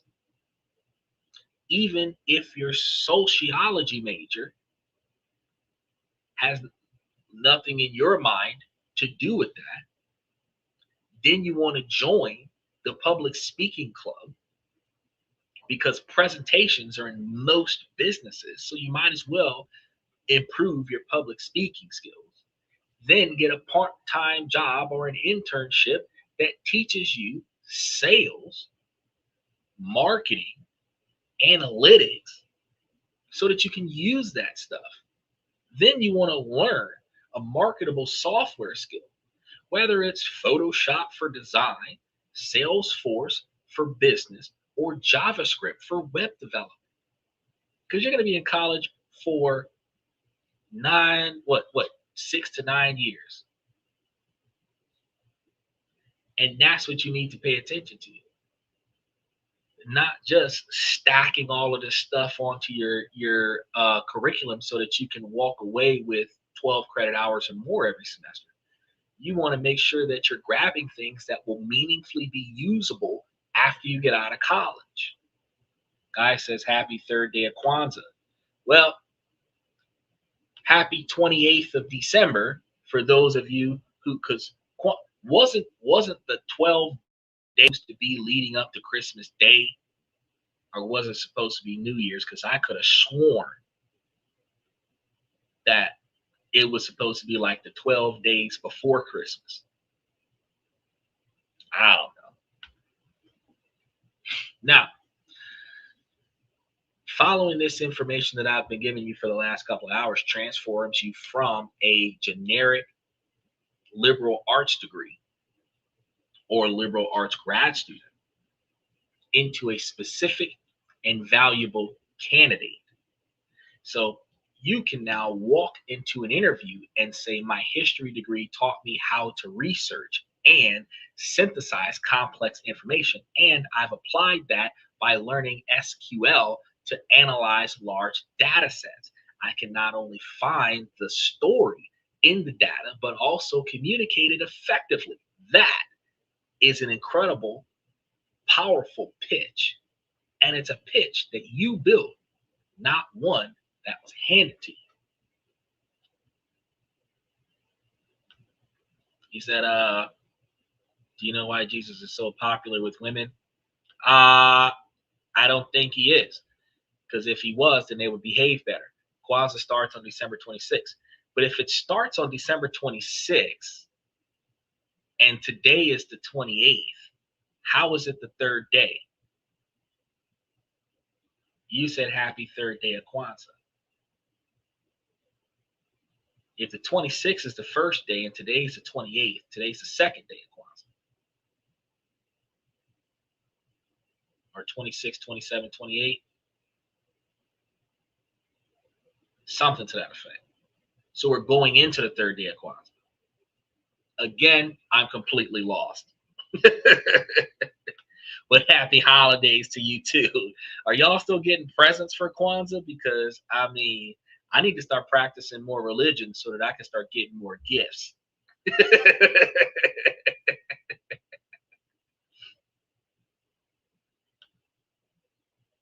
The financial factors with this method is what I call the executive variable. So we're going to look at one of the final factors that we need to have to turn a bullshit degree into a damn good job. Now, two people can go to the same school, have the same major, end up in wildly different places. And the difference is how they spend their 4 years. One person treats college like a passive experience. Go to class, do your homework, get good grades, go home. The other treats it like an active strategic mission, 4-year career incubator. Okay? Executing well comes down to 3 things: internships, projects, and networking. This is really what you get from college beyond that bullshit ass degree. First, internships. Internships are the single biggest predictor of getting a good job right out of college, because an internship is a test drive for a real career. It gives you experience, it builds your skill stack, and most importantly, it gets your foot in the door to some of the biggest companies in the industry that you're going for. So many companies use their internship programs, because they get tax deductions on it, as their pipeline for full-time hires, which means if you start working for a specific company, you're likely to keep that company once you graduate. But if you start working for a specific company, you don't like the company, before they dislike you, you can retire out of the company and go work for a similar company while you're going to college, and build up a relationship amongst certain companies where hopefully you leave a reasonably decent impression with each one of them, so that when you do get into the workforce, you're not blacklisted for being mediocre. Having one, or better yet, multiple relevant internships on your resume is like playing the game with the cheat codes on. It vaults you past the thousands of applicants who have nothing but a GPA, who didn't do anything in school except get good grades and potentially participate in some student organization stuff. The database shows the graduates with internships experience are far more likely to get jobs, better jobs offered, and higher starting salaries as well. Now, second is going to be the projects. A portfolio of projects is tangible proof of your skills. This is obvious for a computer science major who needs a GitHub profile full of code, or a design student who needs a portfolio. But it's just as crucial for any other major, because if a business major create a detailed stock pitch for a company you've analyzed, if you're a marketing major, build a full-fledged marketing plan for a local business. It doesn't have to be the one that you're working for. It is a draft of one. These projects show initiative and a practical application of your knowledge that goes way beyond just passing a test. And because this is a side project, not something being done for a grade, as you learn new things, you can tweak your plan and improve your plan and add better things to your plan. Then when you present it to somebody, they're going to look at 4-5 years worth of work that you did for one thing, which is the best that you could have done. And they're going to think, wow, we're going to take this and we're going to have you apply that to all of these different jobs, all of these different companies. You come up with an algorithm that helps quantify data for a bank. They're going to have you mainstream it. You might have been working on this thing for the last 10 years. But now that you're working for X, Y, and Z company, you're going to mainstream that software. Now, the third thing that we need is going to be networking. And this is so important. It's the entire subject of our final section. But for now, just know that your execution plan must include actively building professional relationships. This means going to your professor's office hours. It means talking to the guest speaker after class who came to campus. It means researching out to and communicating with alumni in the field that you're interested in. The students who graduate with a 3.5 GPA and 50 professional contacts in a much stronger position than a student with a 4.0 and 0 contacts. Think about that. Because remember, every job that we apply for, they ask us for what? References. And who do we normally think to throw on our references? Friends and family. That's who we know. My people can vouch for me, right?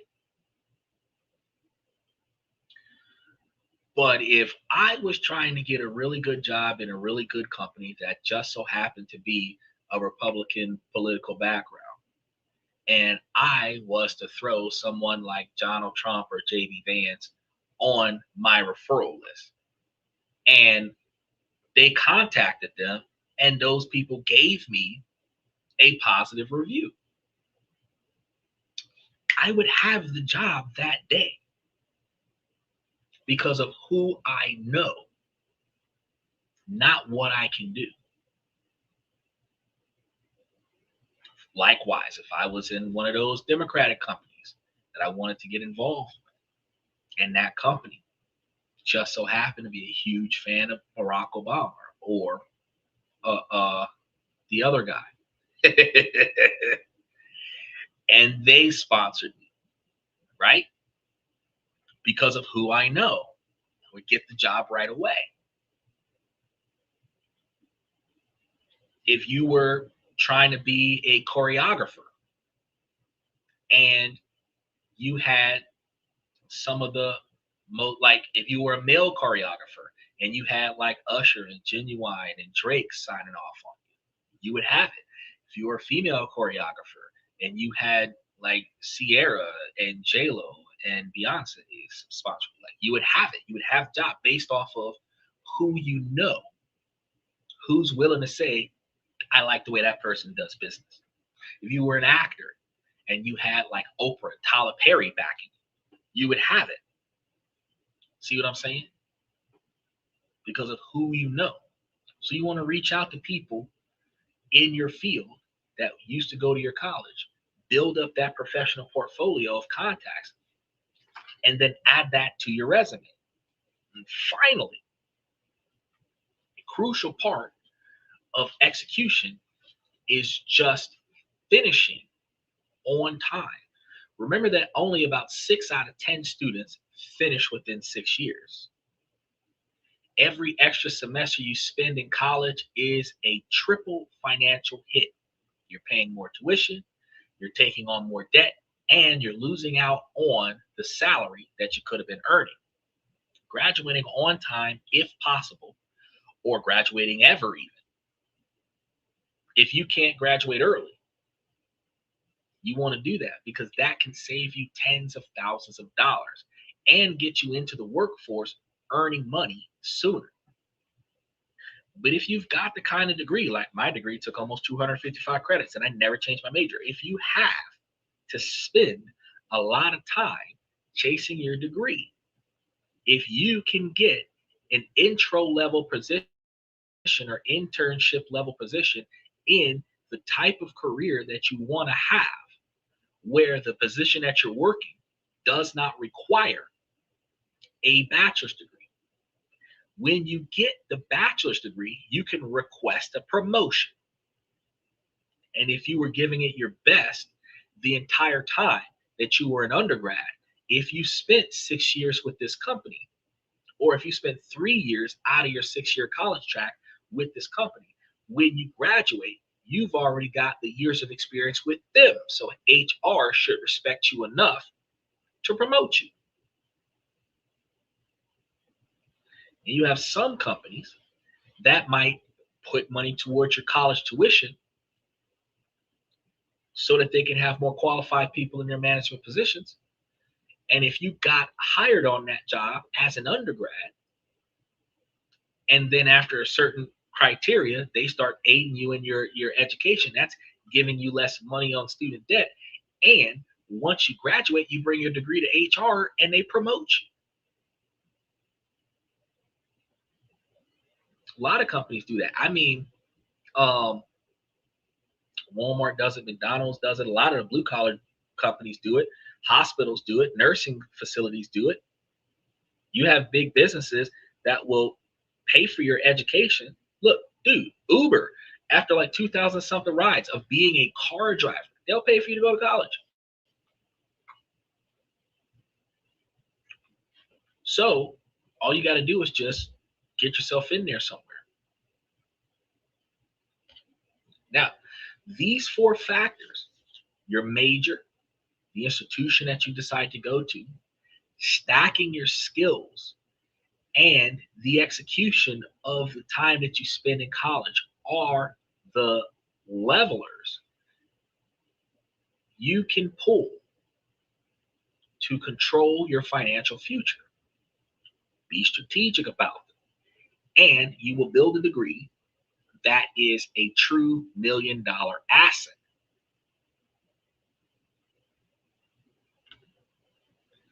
Is that a lot of people believe that higher education is a scam.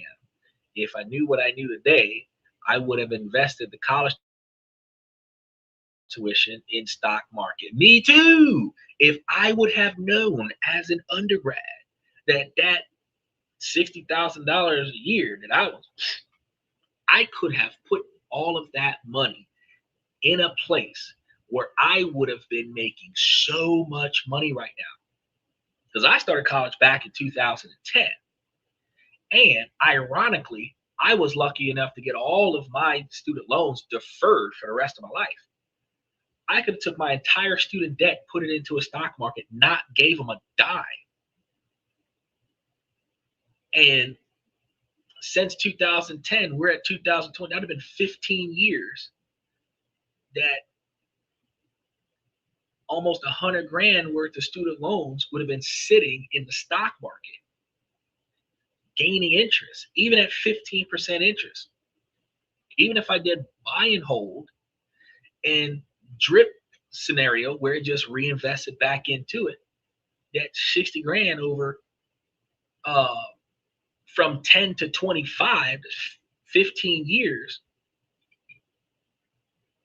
I would have been damn near at the millionaire status.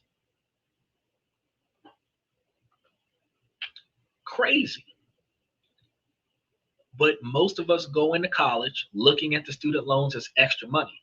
We ask for the money because we need more money, because after our books are paid for by the grant, the government Pell Grant that we get,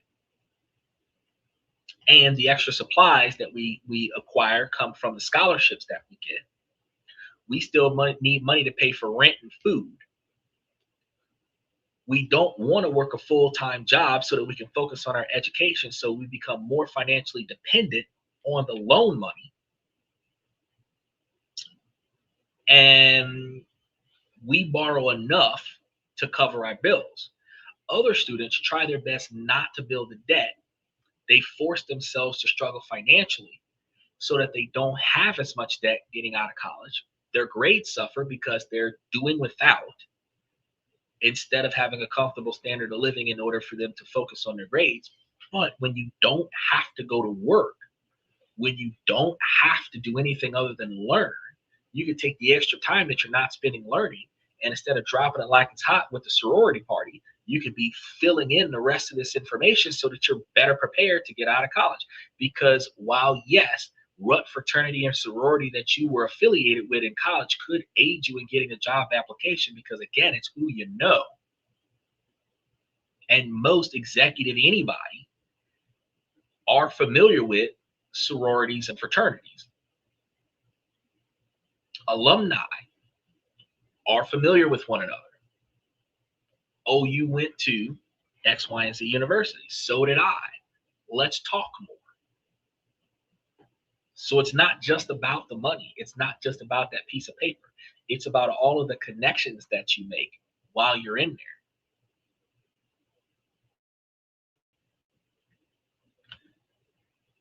there.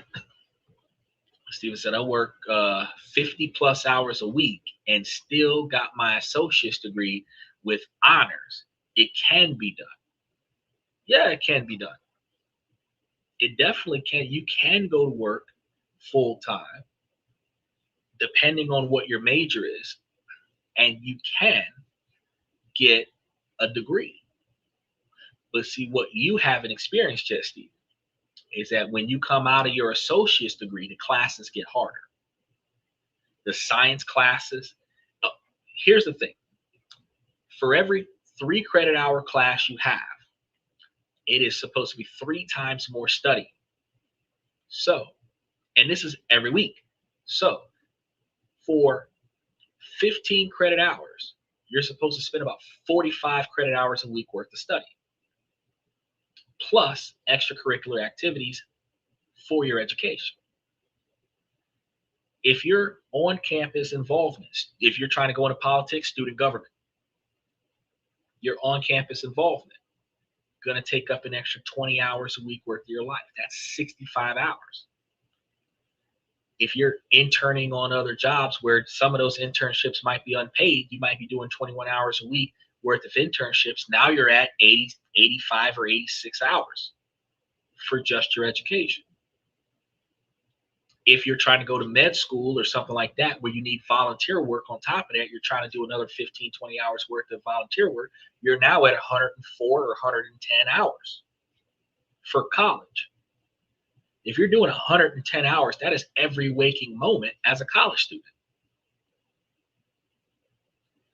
But if all you're doing is going to school, sitting in class, doing the homework, taking the tests, and taking your ass to work, yes, you can put in 50 hours a week on your job and then put 15 hours a week in on your education. and then put an extra 15 hours a week worth of studying, and you're still at about 80 hours a week. But now, if you start getting more involved on campus to fill in all the other information I've been telling you about, you will find it harder to work your full-time job and do all of this other stuff at the same time. You need your full-time job because you're living off of that.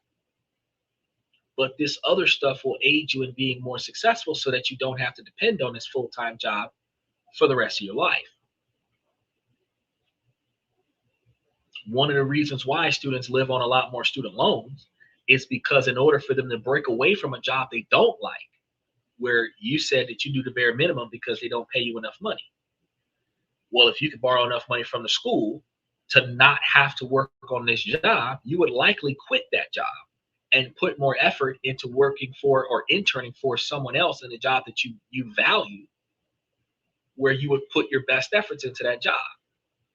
That's some of the reasons why student loans get so high, because it's not just the cost of the materials for the class, it's your standard of living on top of the class. That is part of your tuition. Room and board is part of your college experience. And you're paying for all of that with those student loans. So while, yeah, I used to do it. I had a full-time job and went to college, but I also stopped working a full-time job so that I could focus on college. So you can only imagine, if I wouldn't have been working a full-time job during my associate's degree, I probably would have had way more student debt than what I have now. But luckily for me, though, my student debt is deferred for the rest of my life, so I don't have to pay it. But it's harder to build my credit score up as long as I've got all of the student loans sitting up here. While they're not increasing in interest, they're still sitting there. So I have a lot of debt, which means in order for me to boost my credits, I would have to get a lot of credit. You think it's easy to get a black card when you've got more debt than you've got credit? No, no, no, no, no. No, no, no, no. Might be able to get an American Express if I can get like $10,000 more worth of credit. But it's a stair stepper situation. I would have to find a way to get more credit than the student loans that I owe, since I'm not paying those student loans, in order to bring the debt to credit below 50%. Just saying. Then the credit score will start getting closer to 750. But now for the part you guys been waiting for. I appreciate you waiting for this part, Stephen. This part you're going to need, because we've talked about the trap, the idea framework of avoiding it. But what if you're already in the thick of the situation? What if you're a junior or a senior? You've already graduated with a degree in a field that the data says has a piss poor low ROI. Do you just throw your hands up and accept a decade of being underemployed? Absolutely not. This is where you stop playing by the normal rules and start using unorthodox strategies to create your own advantages. The standard application process, uploading your resume to an online portal with a 500 or more person database, is a losing game, especially if your resume isn't perfect. If you don't have all of the stuff that I've been talking to you about today or to put on your resume, you're going to be lacking compared to others who found this out and started doing it. You're a needle in a digital haystack. The goal of these strategies is to bypass that system entirely. Is to get you out of the pile and into a real conversation with a human being who can hire you. Now, these networking hacks are designed to do just that. They take effort, but they work. They can make you go from a useless degree to a relevant and meaningful position where you get hired over people with allegedly better credentials on paper. Now, the single most powerful tool you have as a student is your email address. that little .edu at the back of your student email address that only exists as long as you are a college student. Because once you graduate out of college, unless you go into the alumni, they terminate your student email. That is a key that unlocks doors that are normally shut to the general public. When you're a student, you're in a unique, non-threatening position, which actually allows you to build a lot of credit because you can get a lot of student credit cards, student bank accounts, in addition to student loans. So without running out there and piling up a bunch of student loan debt, you can actually pile up a bunch of student credit that transfers over to regular credit because your credit score does not have a subsection that says student. It just says credit, plain and simple. But the qualifications for a college student to get a credit card is different than the qualifications for a non-student to get a credit card. You're not seen as competition or someone begging for a job when you have .edu on the back of your email. You're seen as a curious learner to the person who you could very well be taking their job if you get it hired.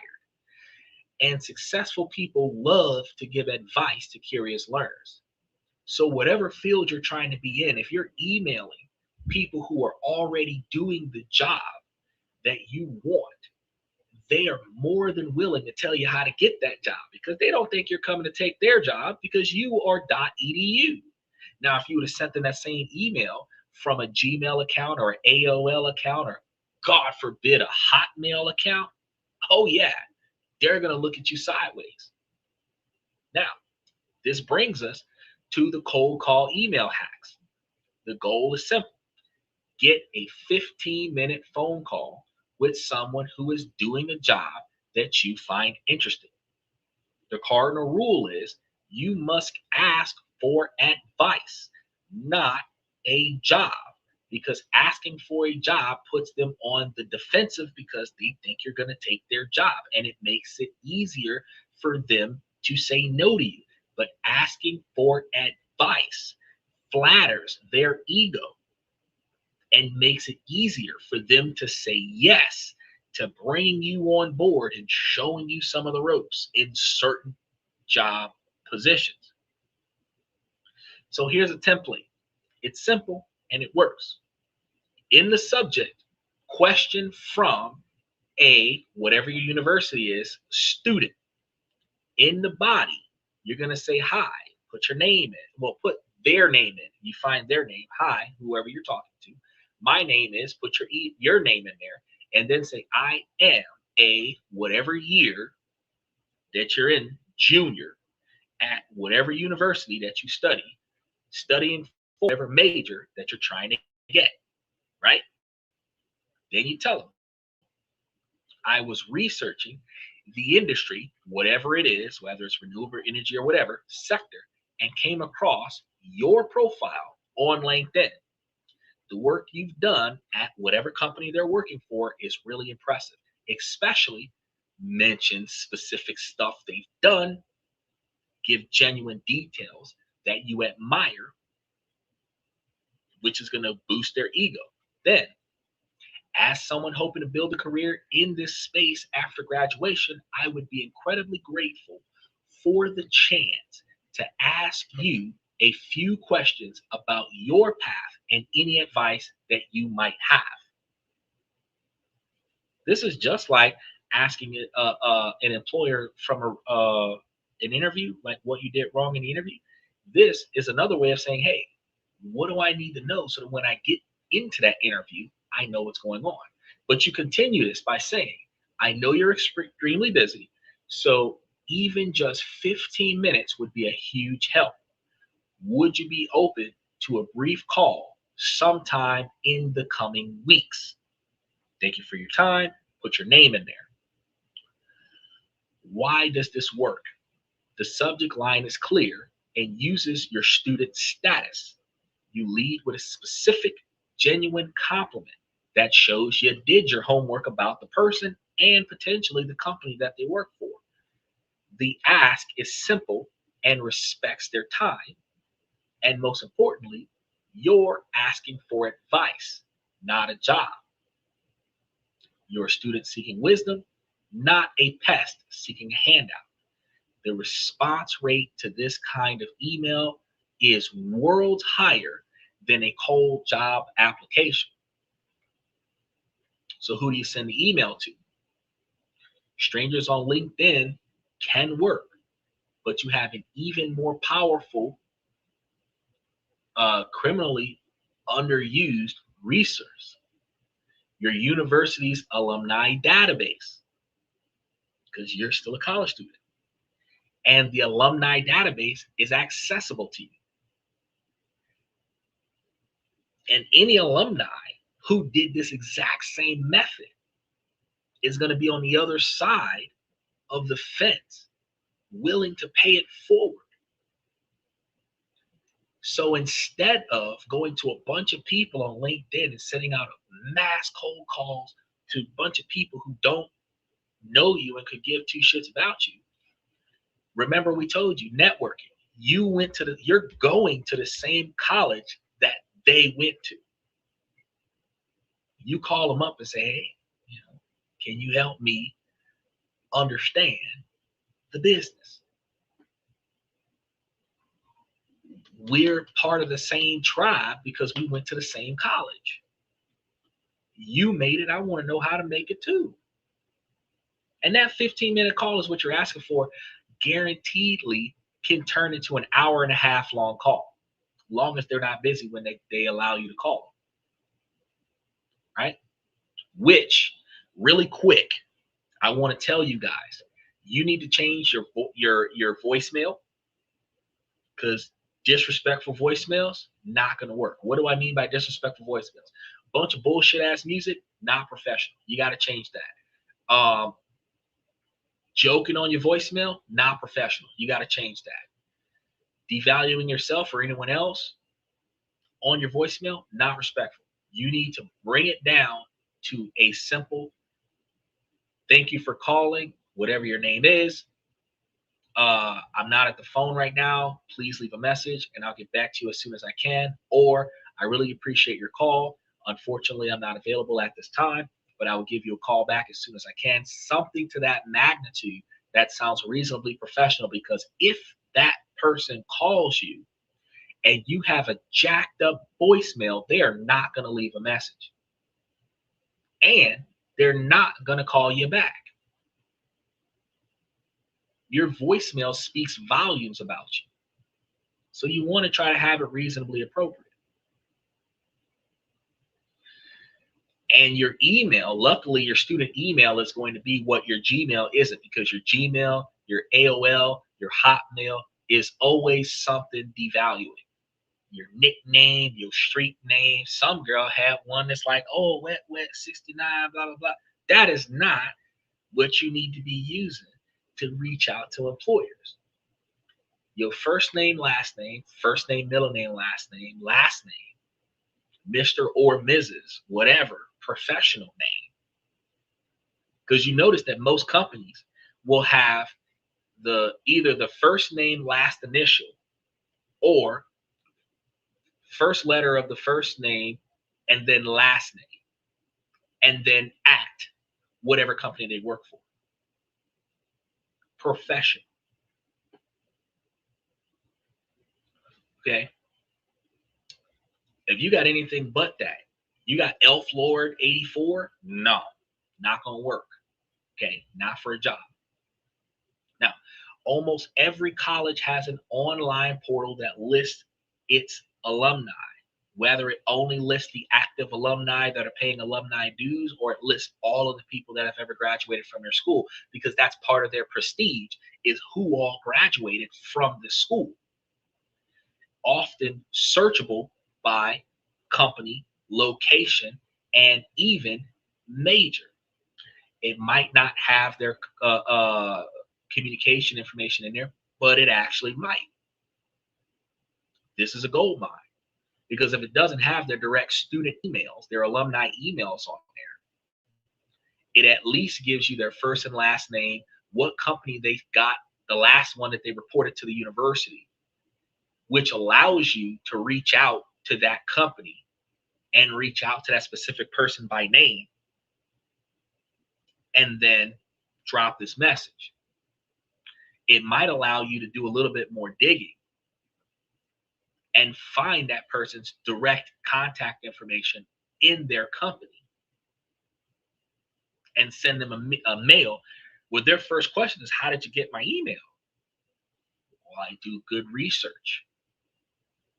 You know what I mean? That stands out. That shows that you tried, because this isn't just a cold call. This is a cold call from an undergrad who found me like a needle in a haystack. They found the needle. I got to give them some time, right? These are people who have walked the path from your campus to a successful career. Remember that. And they have built soft spots for you. They're just ingrained in them because they know what it's like. They used to be there.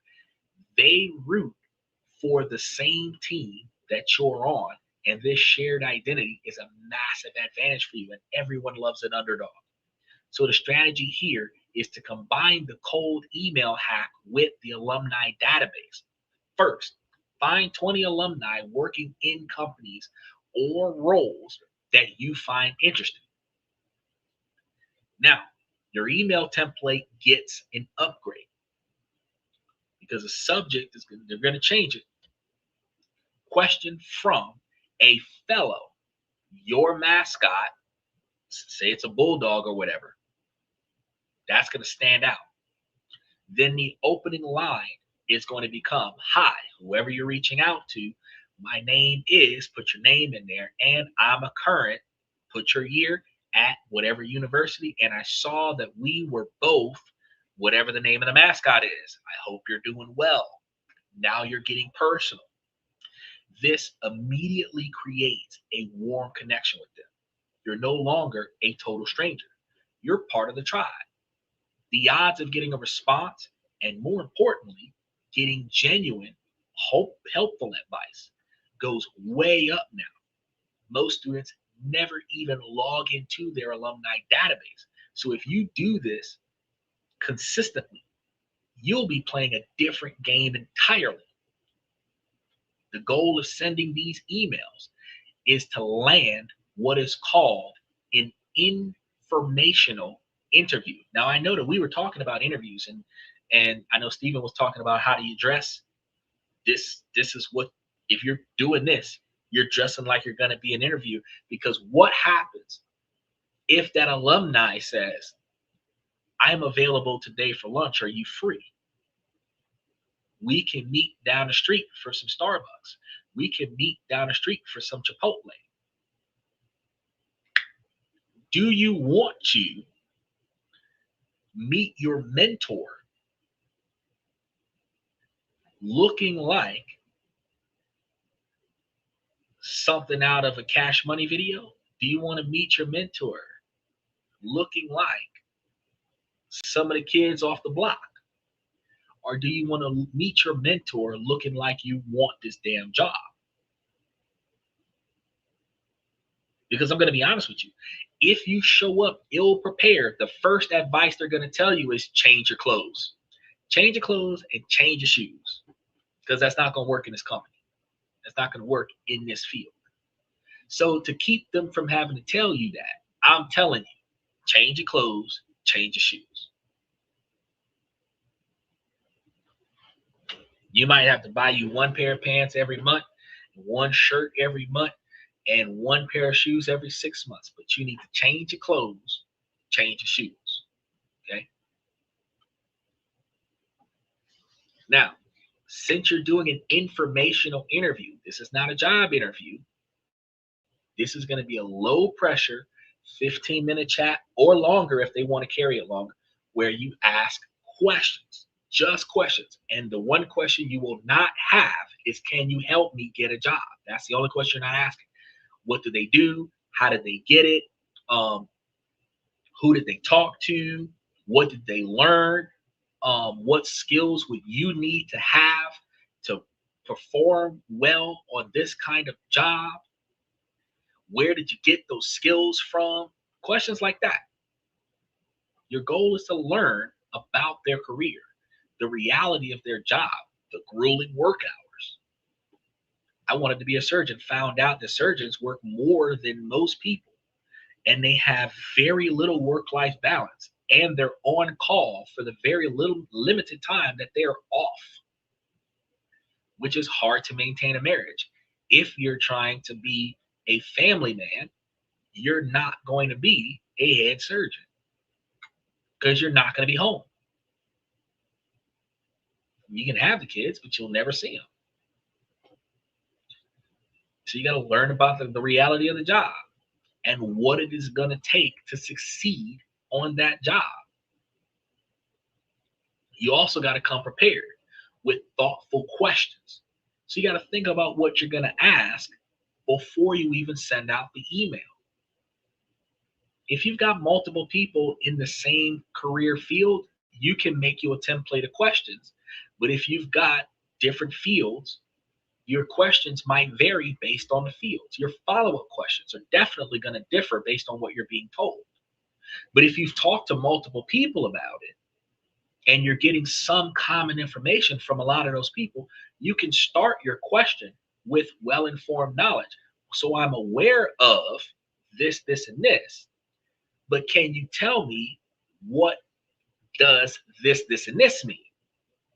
So now you're coming from a semi-informed person that's looking for even more information. And outside of confidential company exclusive information, they're going to tell you just about everything you need to know. But what does a typical day or week look like in your role? That's a good question to ask. What are the most rewarding parts of your job? And what are the most challenging? What skills are most critical for someone trying to break into the field today? Looking back, is there anything you would have done differently in college to prepare you better for the career you have now? These are really good questions. You need to listen more than you talk. You don't want to give them all of the history of who you are and what you're doing in school and how good your grades are and whether or not you like your teacher and which subjects suck. It's not about you. You want to respect their time. You want to take notes. It's about them. Just like when you see on the news when they interview people, they ask a question and then they shut up and they just sit there and let the other person ramble. Whether they do in the interrogation room on the crime shows, they stare at the other person and just let the other person ramble. They take notes. They'll ask one or two questions and then let the other person ramble. That's what you're doing. At the end of the call, make sure, outside of everything else, you thank them for their time and thank them for their advice. And then you ask the single most important question of the entire process. And this is the question that turns one conversation into a dozen. The magic question is, based on our conversation, is there anyone else you think it would be helpful for me to talk to? Do you know someone else that would be good for me to talk to follow up with more information? So 15 minutes with one guy can turn into 15 minutes a week with 35 or 40 other people. By the time you get out of college, you ready. How you doing, Mike? Yes, I got the link to Temu still sitting up there. We got Temu all over the place. Got us a whole new winter outfit from Temu. Actually, I think I only spent $50 on it. Trench coat, sweater, sweats, pants, and shoes. So when it's 30 degrees outside, I will be better than Williams. I'll be better than Cat Williams. I'll be like Shaft 3 with Samuel L. Jackson. Was it Shaft 3 or Shaft 4? When they had the 3 generations of Shaft. Son Shaft, Shaft, and Granddad Shaft. That, Yeah, I stumbled across that entire attire. Now, asking that question before you get off the phone with them, this is the flywheel. Because if the conversation went well, everything went good, they were excited to help you, they answered all of your questions, they were enthusiastic, they're going to refer you to somebody else. They're almost always going to do that. At least give you one or two of their colleagues that they work with. And then when they get off the phone, they're probably going to tell those colleagues, hey, I talked to this guy. He's really ambitious. He's just got a bunch of questions. If you got some time, when he gives you a call, like, take some time out of your schedule and give him some information, show him the ropes. And when you reach out to that other new person, your email subject is no longer a cold outreach. It changes. It's a warm introduction. Your subject is going to say referral from whoever the person was that talked to you first. Then you're going to put in your body, hi, whoever the new person you're talking to is. Put the name of the person that referred him and say, that person and I were speaking on whatever day, and he or she suggested that I reach out to you. Straight up.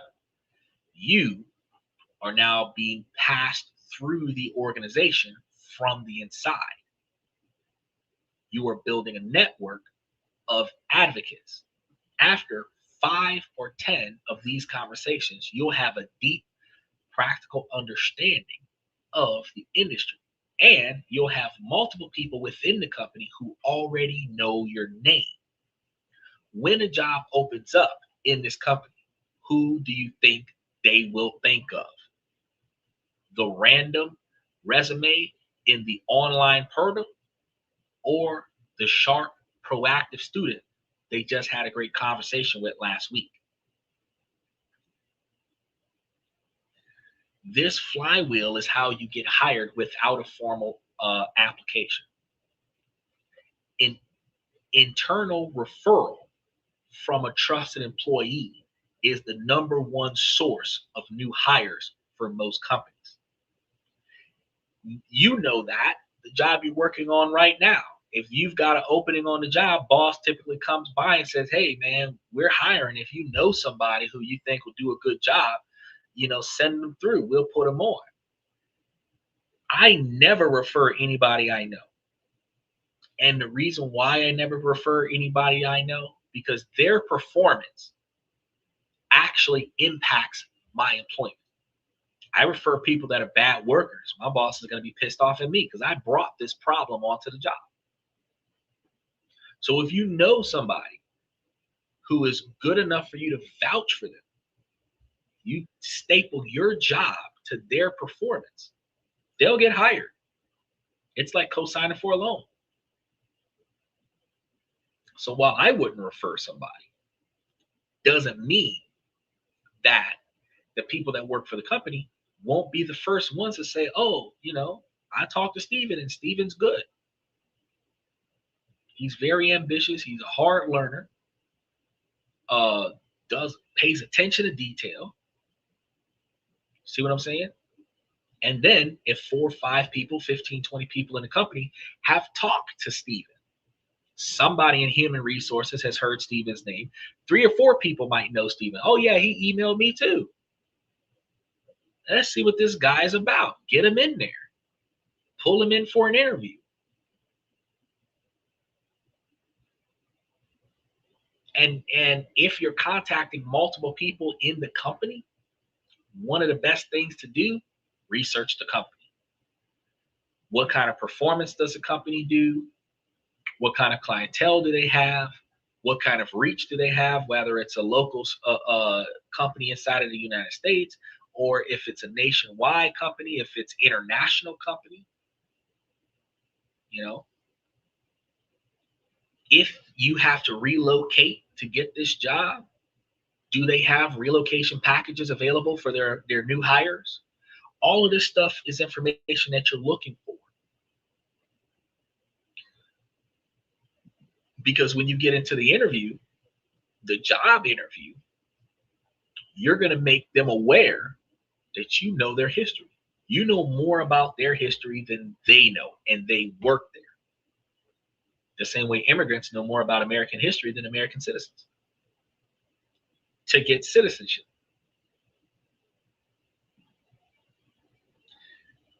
This process is how you manufacture the referrals that you're going to put on your application.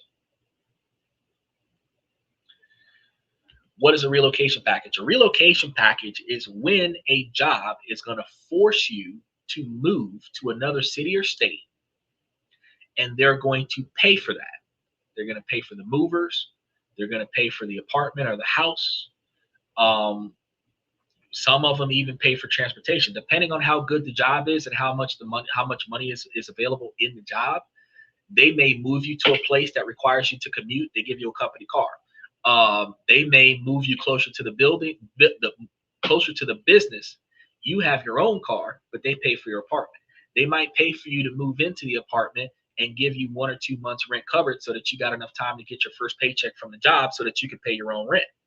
There's a lot of stuff with the relocation package.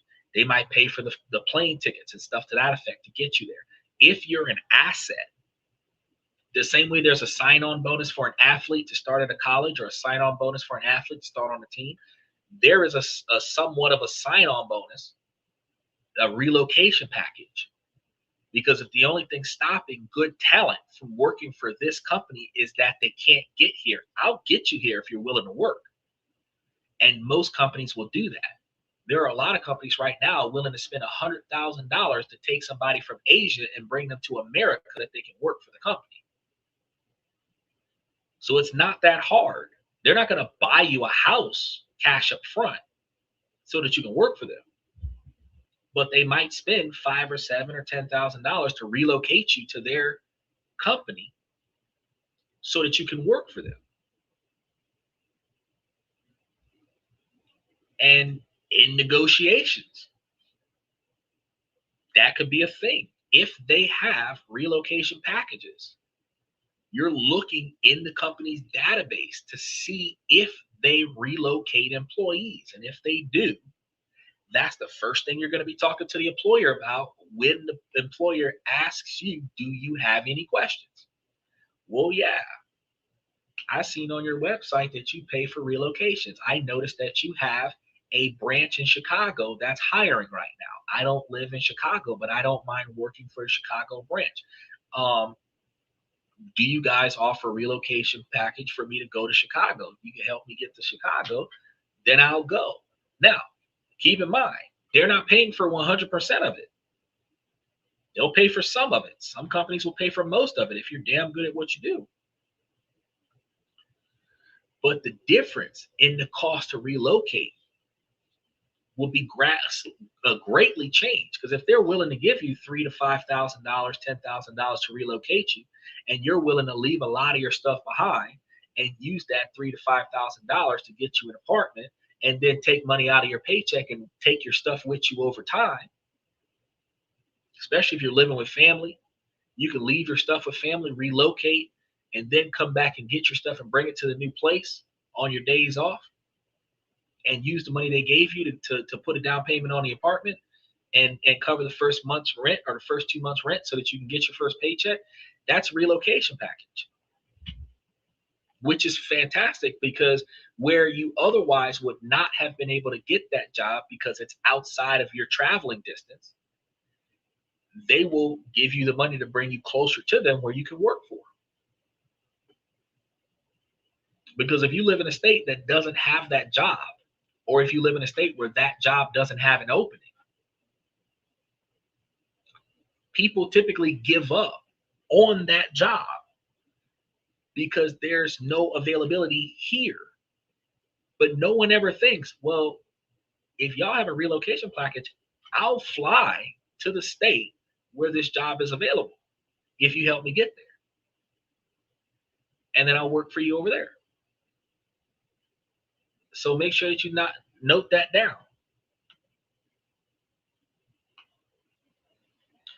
One of the most common frustrations for graduates is the entry level job.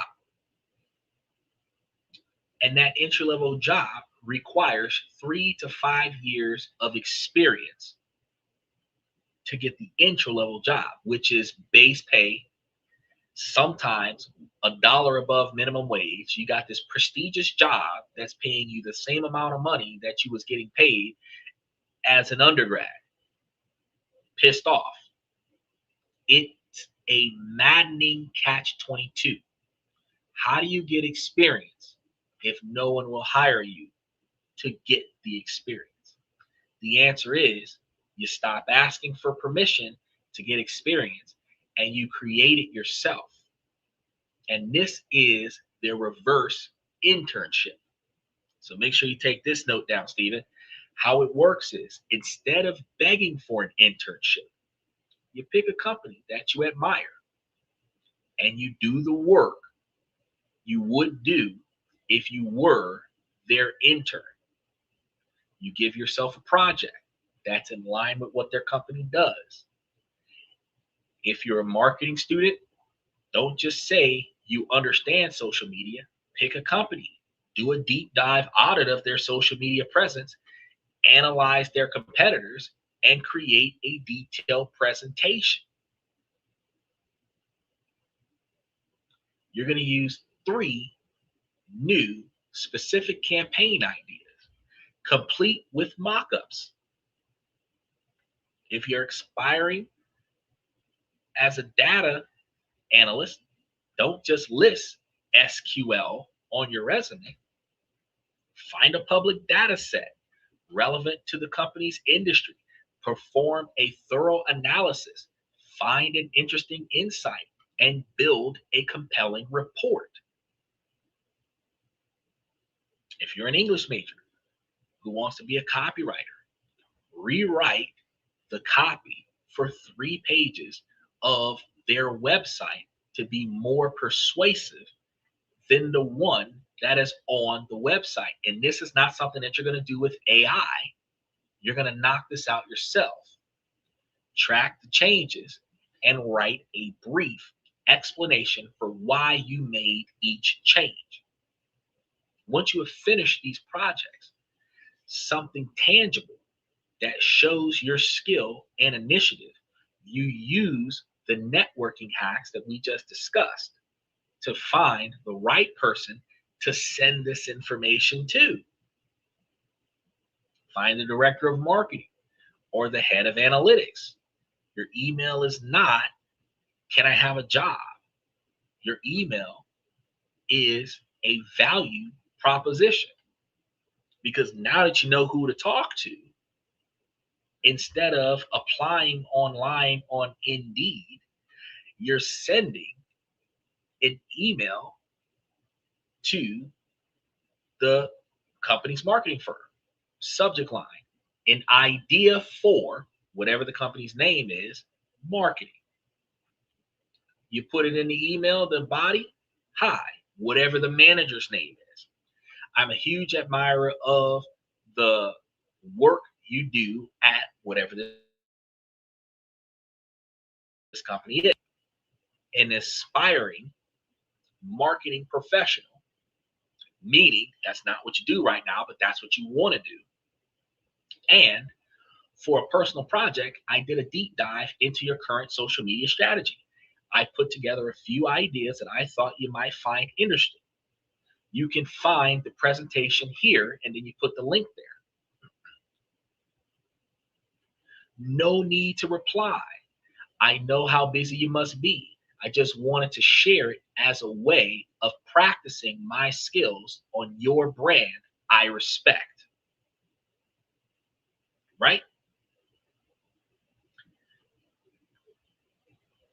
Best wishes, put your name in there, leave it alone. You're not asking them for a meeting. You're not asking them for a callback. You're not asking for a follow-up. If they like what you did, they're going to contact you. And this is a powerful move. It completely short circuits the normal hiring process because you weren't asking for anything. You're giving them value. You're showing them how good you are. If you're that damn good, you know it. You don't got to ask them for a job. Any athlete that is good at their performance, they're not going to ask to be signed on a team. They're going to show up and play the game and show them how good they are. Then everybody's going to beg them to be on their team. Likewise, with this position, you are not asking them if they would mind hiring you. I don't care if you hiring me. I want you to know how good I am. Then, seeing how good you are, because you're putting your best efforts on this project, this is a time limit on it because you're still in college. So that means that by the time you get out of college, you would have refined this multiple times. And when you give it to them, they're going to be like, oh, yeah, it might have took you a year to put this together. They're going to look at it and be like, dang, I need to hire this guy. And you can use all the skills that you put towards this and give it to them. You're going to demonstrate your passion, your work ethic, and the skill in the most undeniable way possible by doing their job for them. 99% of applicants will never do this. Okay? And by doing it, you make yourself the 1%. This is how you're going to get noticed. When there is a job application available, when there's a position, you don't fill that position by applying on a massive database search engine. You fill that position by sending the manager over that job position a performance review, basically showing them, I can do this job. Look at this. In case you didn't know, I could do this job. Now, you might want to go through the red tape and put your application online also, because then they can pull your application out of the database and call you in. But in your emails, you could also put your phone number in there for them to call you back. So you have in the signature area, best regards, sincerely, whatever the case may be, put your name, the contact email to contact you back with, which should be the email that you use with the .edu on there, and the phone number for them to call you, which is, again, why it's important for you to have a professional voicemail. Because if they call you and you're in class, you're not able to answer the phone, but you're going to call them back as soon as you get out of class. So as a college student, you might want to put in your email, or your voicemail, my name, thank you for calling. My name is so-and-so. I'm sorry I wasn't able to get to your call. I'm in class right now. If you could leave your name and number, I'll contact you as soon as I get out of class, which reinforces the fact that you're a college student and you're in class right now. So you missed their call. They're going to leave a message. And then whenever you got time, you give them a call back.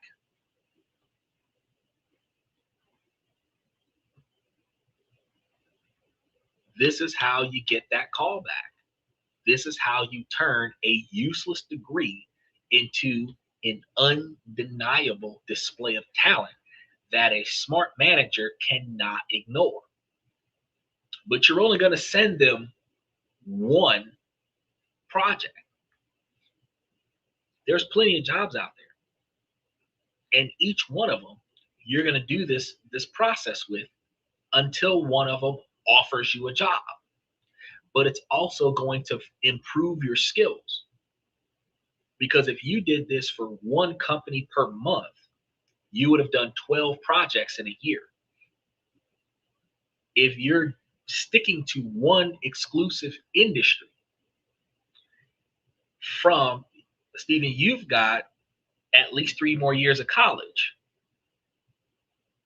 That means you would have 36 projects done if you did one a month for the remainder of your college. By the time you get your bachelor's degree, you would have been doing this job for 3 years, depending on what it is, right?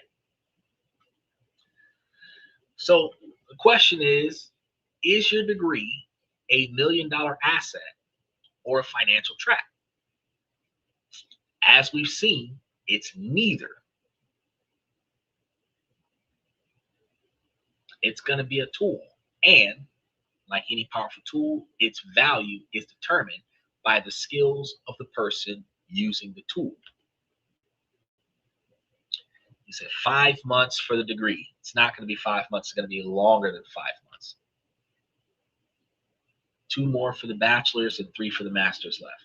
Okay, so you're telling me allegedly you got 2 more months for your bachelor's degree. Or are you saying 5 years for the master's degree, 2 years for the bachelor's degree, and 3 years for the master's degree? Okay, so yeah, I realized that when I look back, Steve. I realized that when I look back. Okay, you got your associate's degree. You got your associate's degree. An associate's degree is a 2-year degree, but it usually takes you up to 150% of the time to get your associate's degree, especially when there's prerequisites. Then when you go to get your bachelor's degree, it is not 2 years. It is at least 2 years. That's the part you have to understand. It is not a 4-year degree. It is a 6-year degree because it is 150% completion time. We just looked at the stats that 52% of people do not complete their degree in 6 years' time. Very few students complete their degree in 4 years. So if you got through the first 2 years where it took you exactly 2 years to get your associate's degree, you've got 4 years of college left. If your associate's degree transfers over to the 4-year institution that you're going to, you're going to look at all of the core classes because that is the 2 years. Then you're going to look at all the electives around the core class. That's the other 2 years. Then you're looking at your master's degree. Again, 150%. So if you've got 3 years for your master's degree, another year and a half on that 3 years, you're looking at 4.5 years for your master's degree. So you might have, especially if you decide to slow down 6 months because you're getting into your career, you might have 5 years for your master's degree. Believe it or not. So ultimately, you're looking at approximately 3 more years of college for your bachelor's degree, if not 4 more years of college for your bachelor's degree. And then you're looking for another 4.5 to 5 years for your master's degree. Where putting that together, you're looking at another 10 years of college, which is fine because you're going to be deferring student loans. But you should be working in your field of choice with your bachelor's degree, where you're assuming you've got 2 more years left of bachelor's degree. And with that 2 more years left, you should have done 24 projects. But if I'm right, you end up with 3 or 4 years in your bachelor's degree, you would have 36 to 48 projects done. Somebody should have scooped you up by the time you got your bachelor's degree based on your cold calls, based on your networking skills, based on your sending their management team information about the projects that you do. And this will put you in a position where by the time you get your bachelor's degree, you will already have the job that is supported by the bachelor's degree. And then the 5 years that you're spending to get your master's degree will be supported by the job that you have. Now, the best part about that is that once you get the master's degree, you could also, if you're giving your best efforts to that employer, ask for a promotion.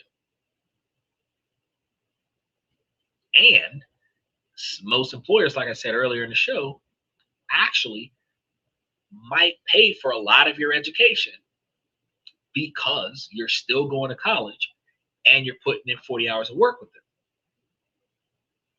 But you wouldn't have to do 50 because now you got a good paying job. You might do 35.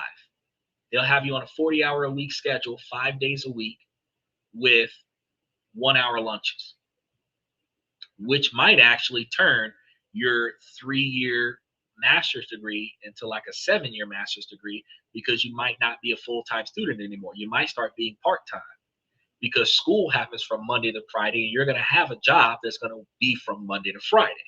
So you're going to be taking online classes when you're not at work in order to get your master's. It's doable. I've got plenty of my clients that are coming from Taiwan and Taipei that are living in California right now that are doing online master's programs while working a full-time job in marketing. It's doable. A degree handed to a passive individual, uninformed about what is going on, can absolutely become a financial trap, a decade of debt with nothing to show for it. But that same degree in the hands of an active strategic student can become a launch pad to a life of financial security and meaningful work. So we've seen that the outcome isn't based on luck. It's based on a series of controllable factors. These are situations that are inside of your control. You don't have to navigate around them. It's going to start with an honest, data-driven choice of a major based on the iron law of value, not just passion.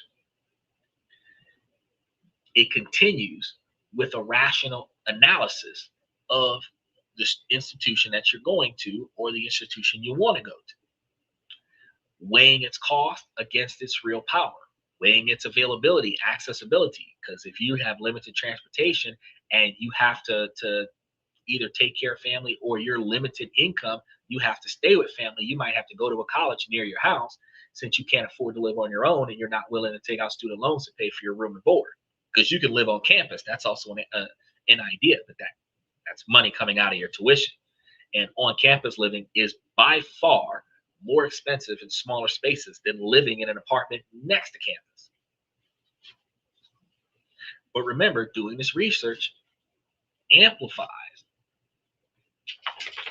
your ability to strategically build your skill stack, making sure that your degree is just the foundation, not the whole building. And it's all brought to life by your execution. The internships, the projects you're doing on the side, the relentless drive to finish college, not pressuring yourself to finish it early, but pacing yourself to try to finish it on time or finish it at all. Because some people actually go to a certain point, they get frustrated with life, and then they drop out talking about I'm going to take a semester off. Taking a semester off is the first step to quitting college. Not going to lie. So remember, even if you feel you've made mistakes, we've seen that you're not powerless. You can go on the offensive. You can use the unorthodox strategies that I told you, like the .edu superpower, weaponizing the alumni database, creating an informational interview flywheel, and designing your own reverse internship. Because even if they don't hire you as a paid employee, if you're doing side jobs for them for free, while I understand you got bills to pay, you do side jobs for them for free. You get the experience that you need so that when you apply for a job, you, for the person you've been doing this work for free, will ask them for a valid reference. Consider it an internship or a mentorship situation. They verify and confirm that you can put this on applications in that fashion. Then you notify other employment opportunities that, hey, I've been doing X, Y, and Z with your competitor as an internship scenario, and I'm looking for a job. They'll hire you. Or now that you've graduated, the company you've been doing it for free for a while, you can apply for a job there. Contact their human resources department and say, hey, I've been working with Brandon for the past 5 years off the books. This is all the projects I've been doing. Can I have a job? They know those projects. It's come across the office. Come in and let's do an interview. You can bypass the broken hiring system that currently exists and create your own luck. Or, as I would see it by now, a self-fulfilling prophecy. You can prove your value before they even meet you, not just list it on a resume. Because I can tell you that 40 years worth of experience, it is hard to fit everything that I know how to do on one side of one sheet of paper. But can I put a lot of my skills together and put it into a presentation, a PowerPoint PDF file or something to that effect? Of course I could. The old promise that any degree is a golden ticket is dead, especially with technology and AI running rapid. But a new, more empowering reality has taken its place. A strategically chosen and masterfully executed education is more valuable than ever. But the choice is yours. Don't just earn your degree to say that you did it. It's not like going to Desert Storm and coming back with the military tattoo on your arm. You've got to weaponize the degree.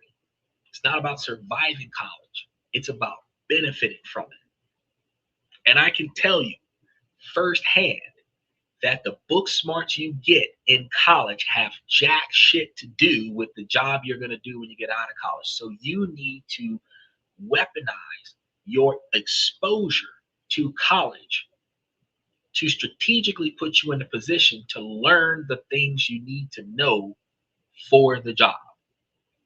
Because the questions you asked me today about the proper attire for a job, you would have thought going to that business meeting with some white Nikes on and some Dickies and a white polo shirt would have got you the job. And you'd be wondering why they didn't call you back. But now if you go through with a sky blue button-down shirt, black tie, black actual dress pants with some black penny loafers, which the whole outfit would cost you $60, and a black belt, please God, wear a belt. Guarantee you'd walk in there and get treated better. You'd walk in there and get treated better. Even if you got a skinny tie and did a double Windsor knot, they would have more respect for you if you walked in there with dress pants and dress shoes that you can buy from your local mall or local men's warehouse store. Burlington Coat Factory, K&G's. There's a lot of places. And you would do so much better. But if you go there with a long tee and some blue jeans and some sneakers on, they are not calling you back. I don't care what job you're trying to get. Now, I want to hear from you guys. For those of you who have been here through the entire show, and those of you who just jumped in, was your degree worth it if you've already finished? I can tell you my degree got me a large quantity of knowledge, but it did nothing for my career path. I can tell you, microbiology, communication and health, and computer technology had nothing to do with real estate, investments, or teaching. It was a decade of college. I got a shit ton of knowledge. And now I'm just sharing it because I can't do anything else with it. Right?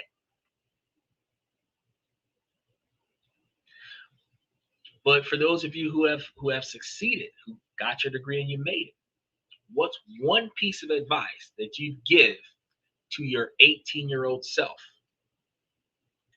Put that information into the comment section, because for those who are in the thick of it now, who haven't finished it yet,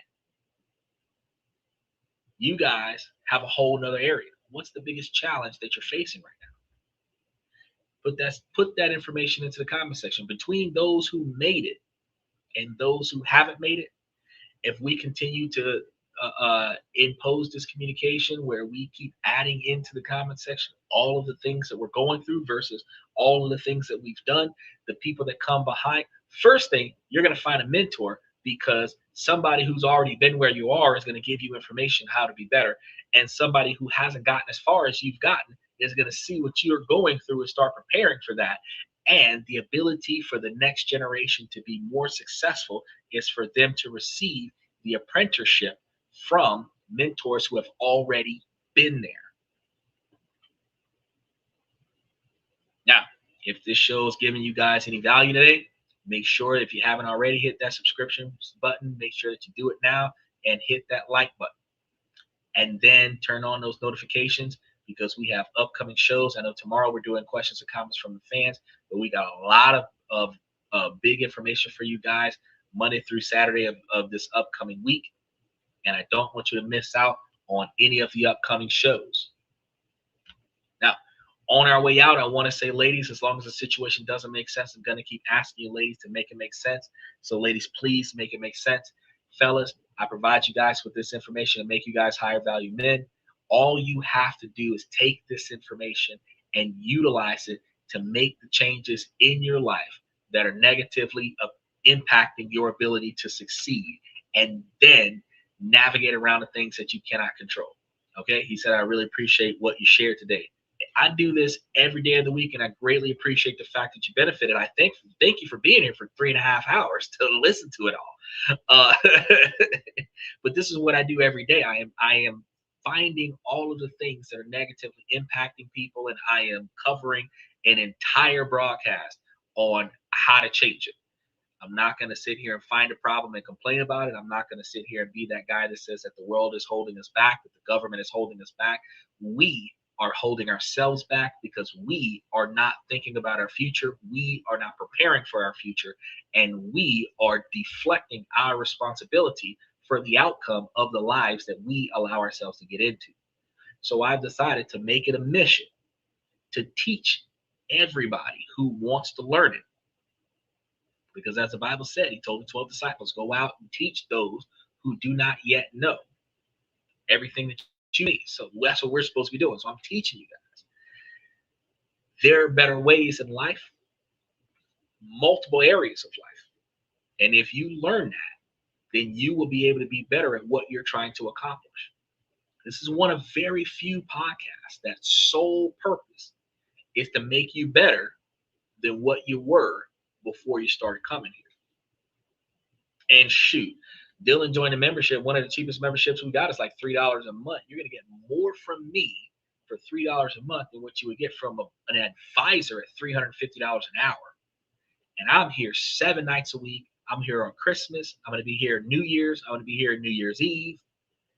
Always providing you guys with relevant, factual information that will help you be better than what you were before you start watching the show. So I really appreciate you guys for sticking around, and hopefully you guys keep coming back.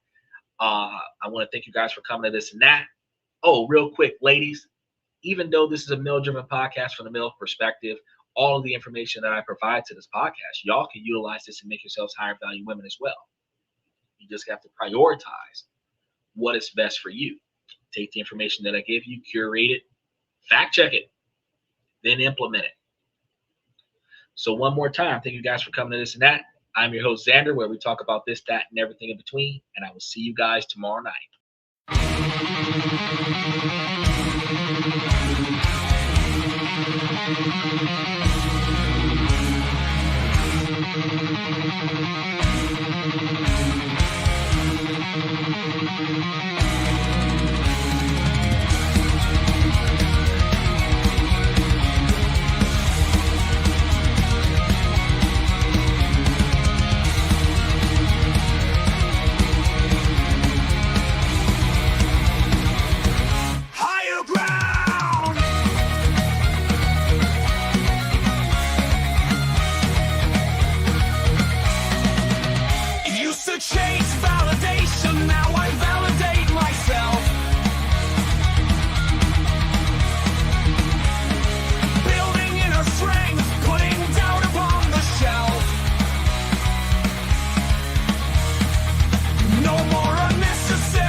network is my net worth.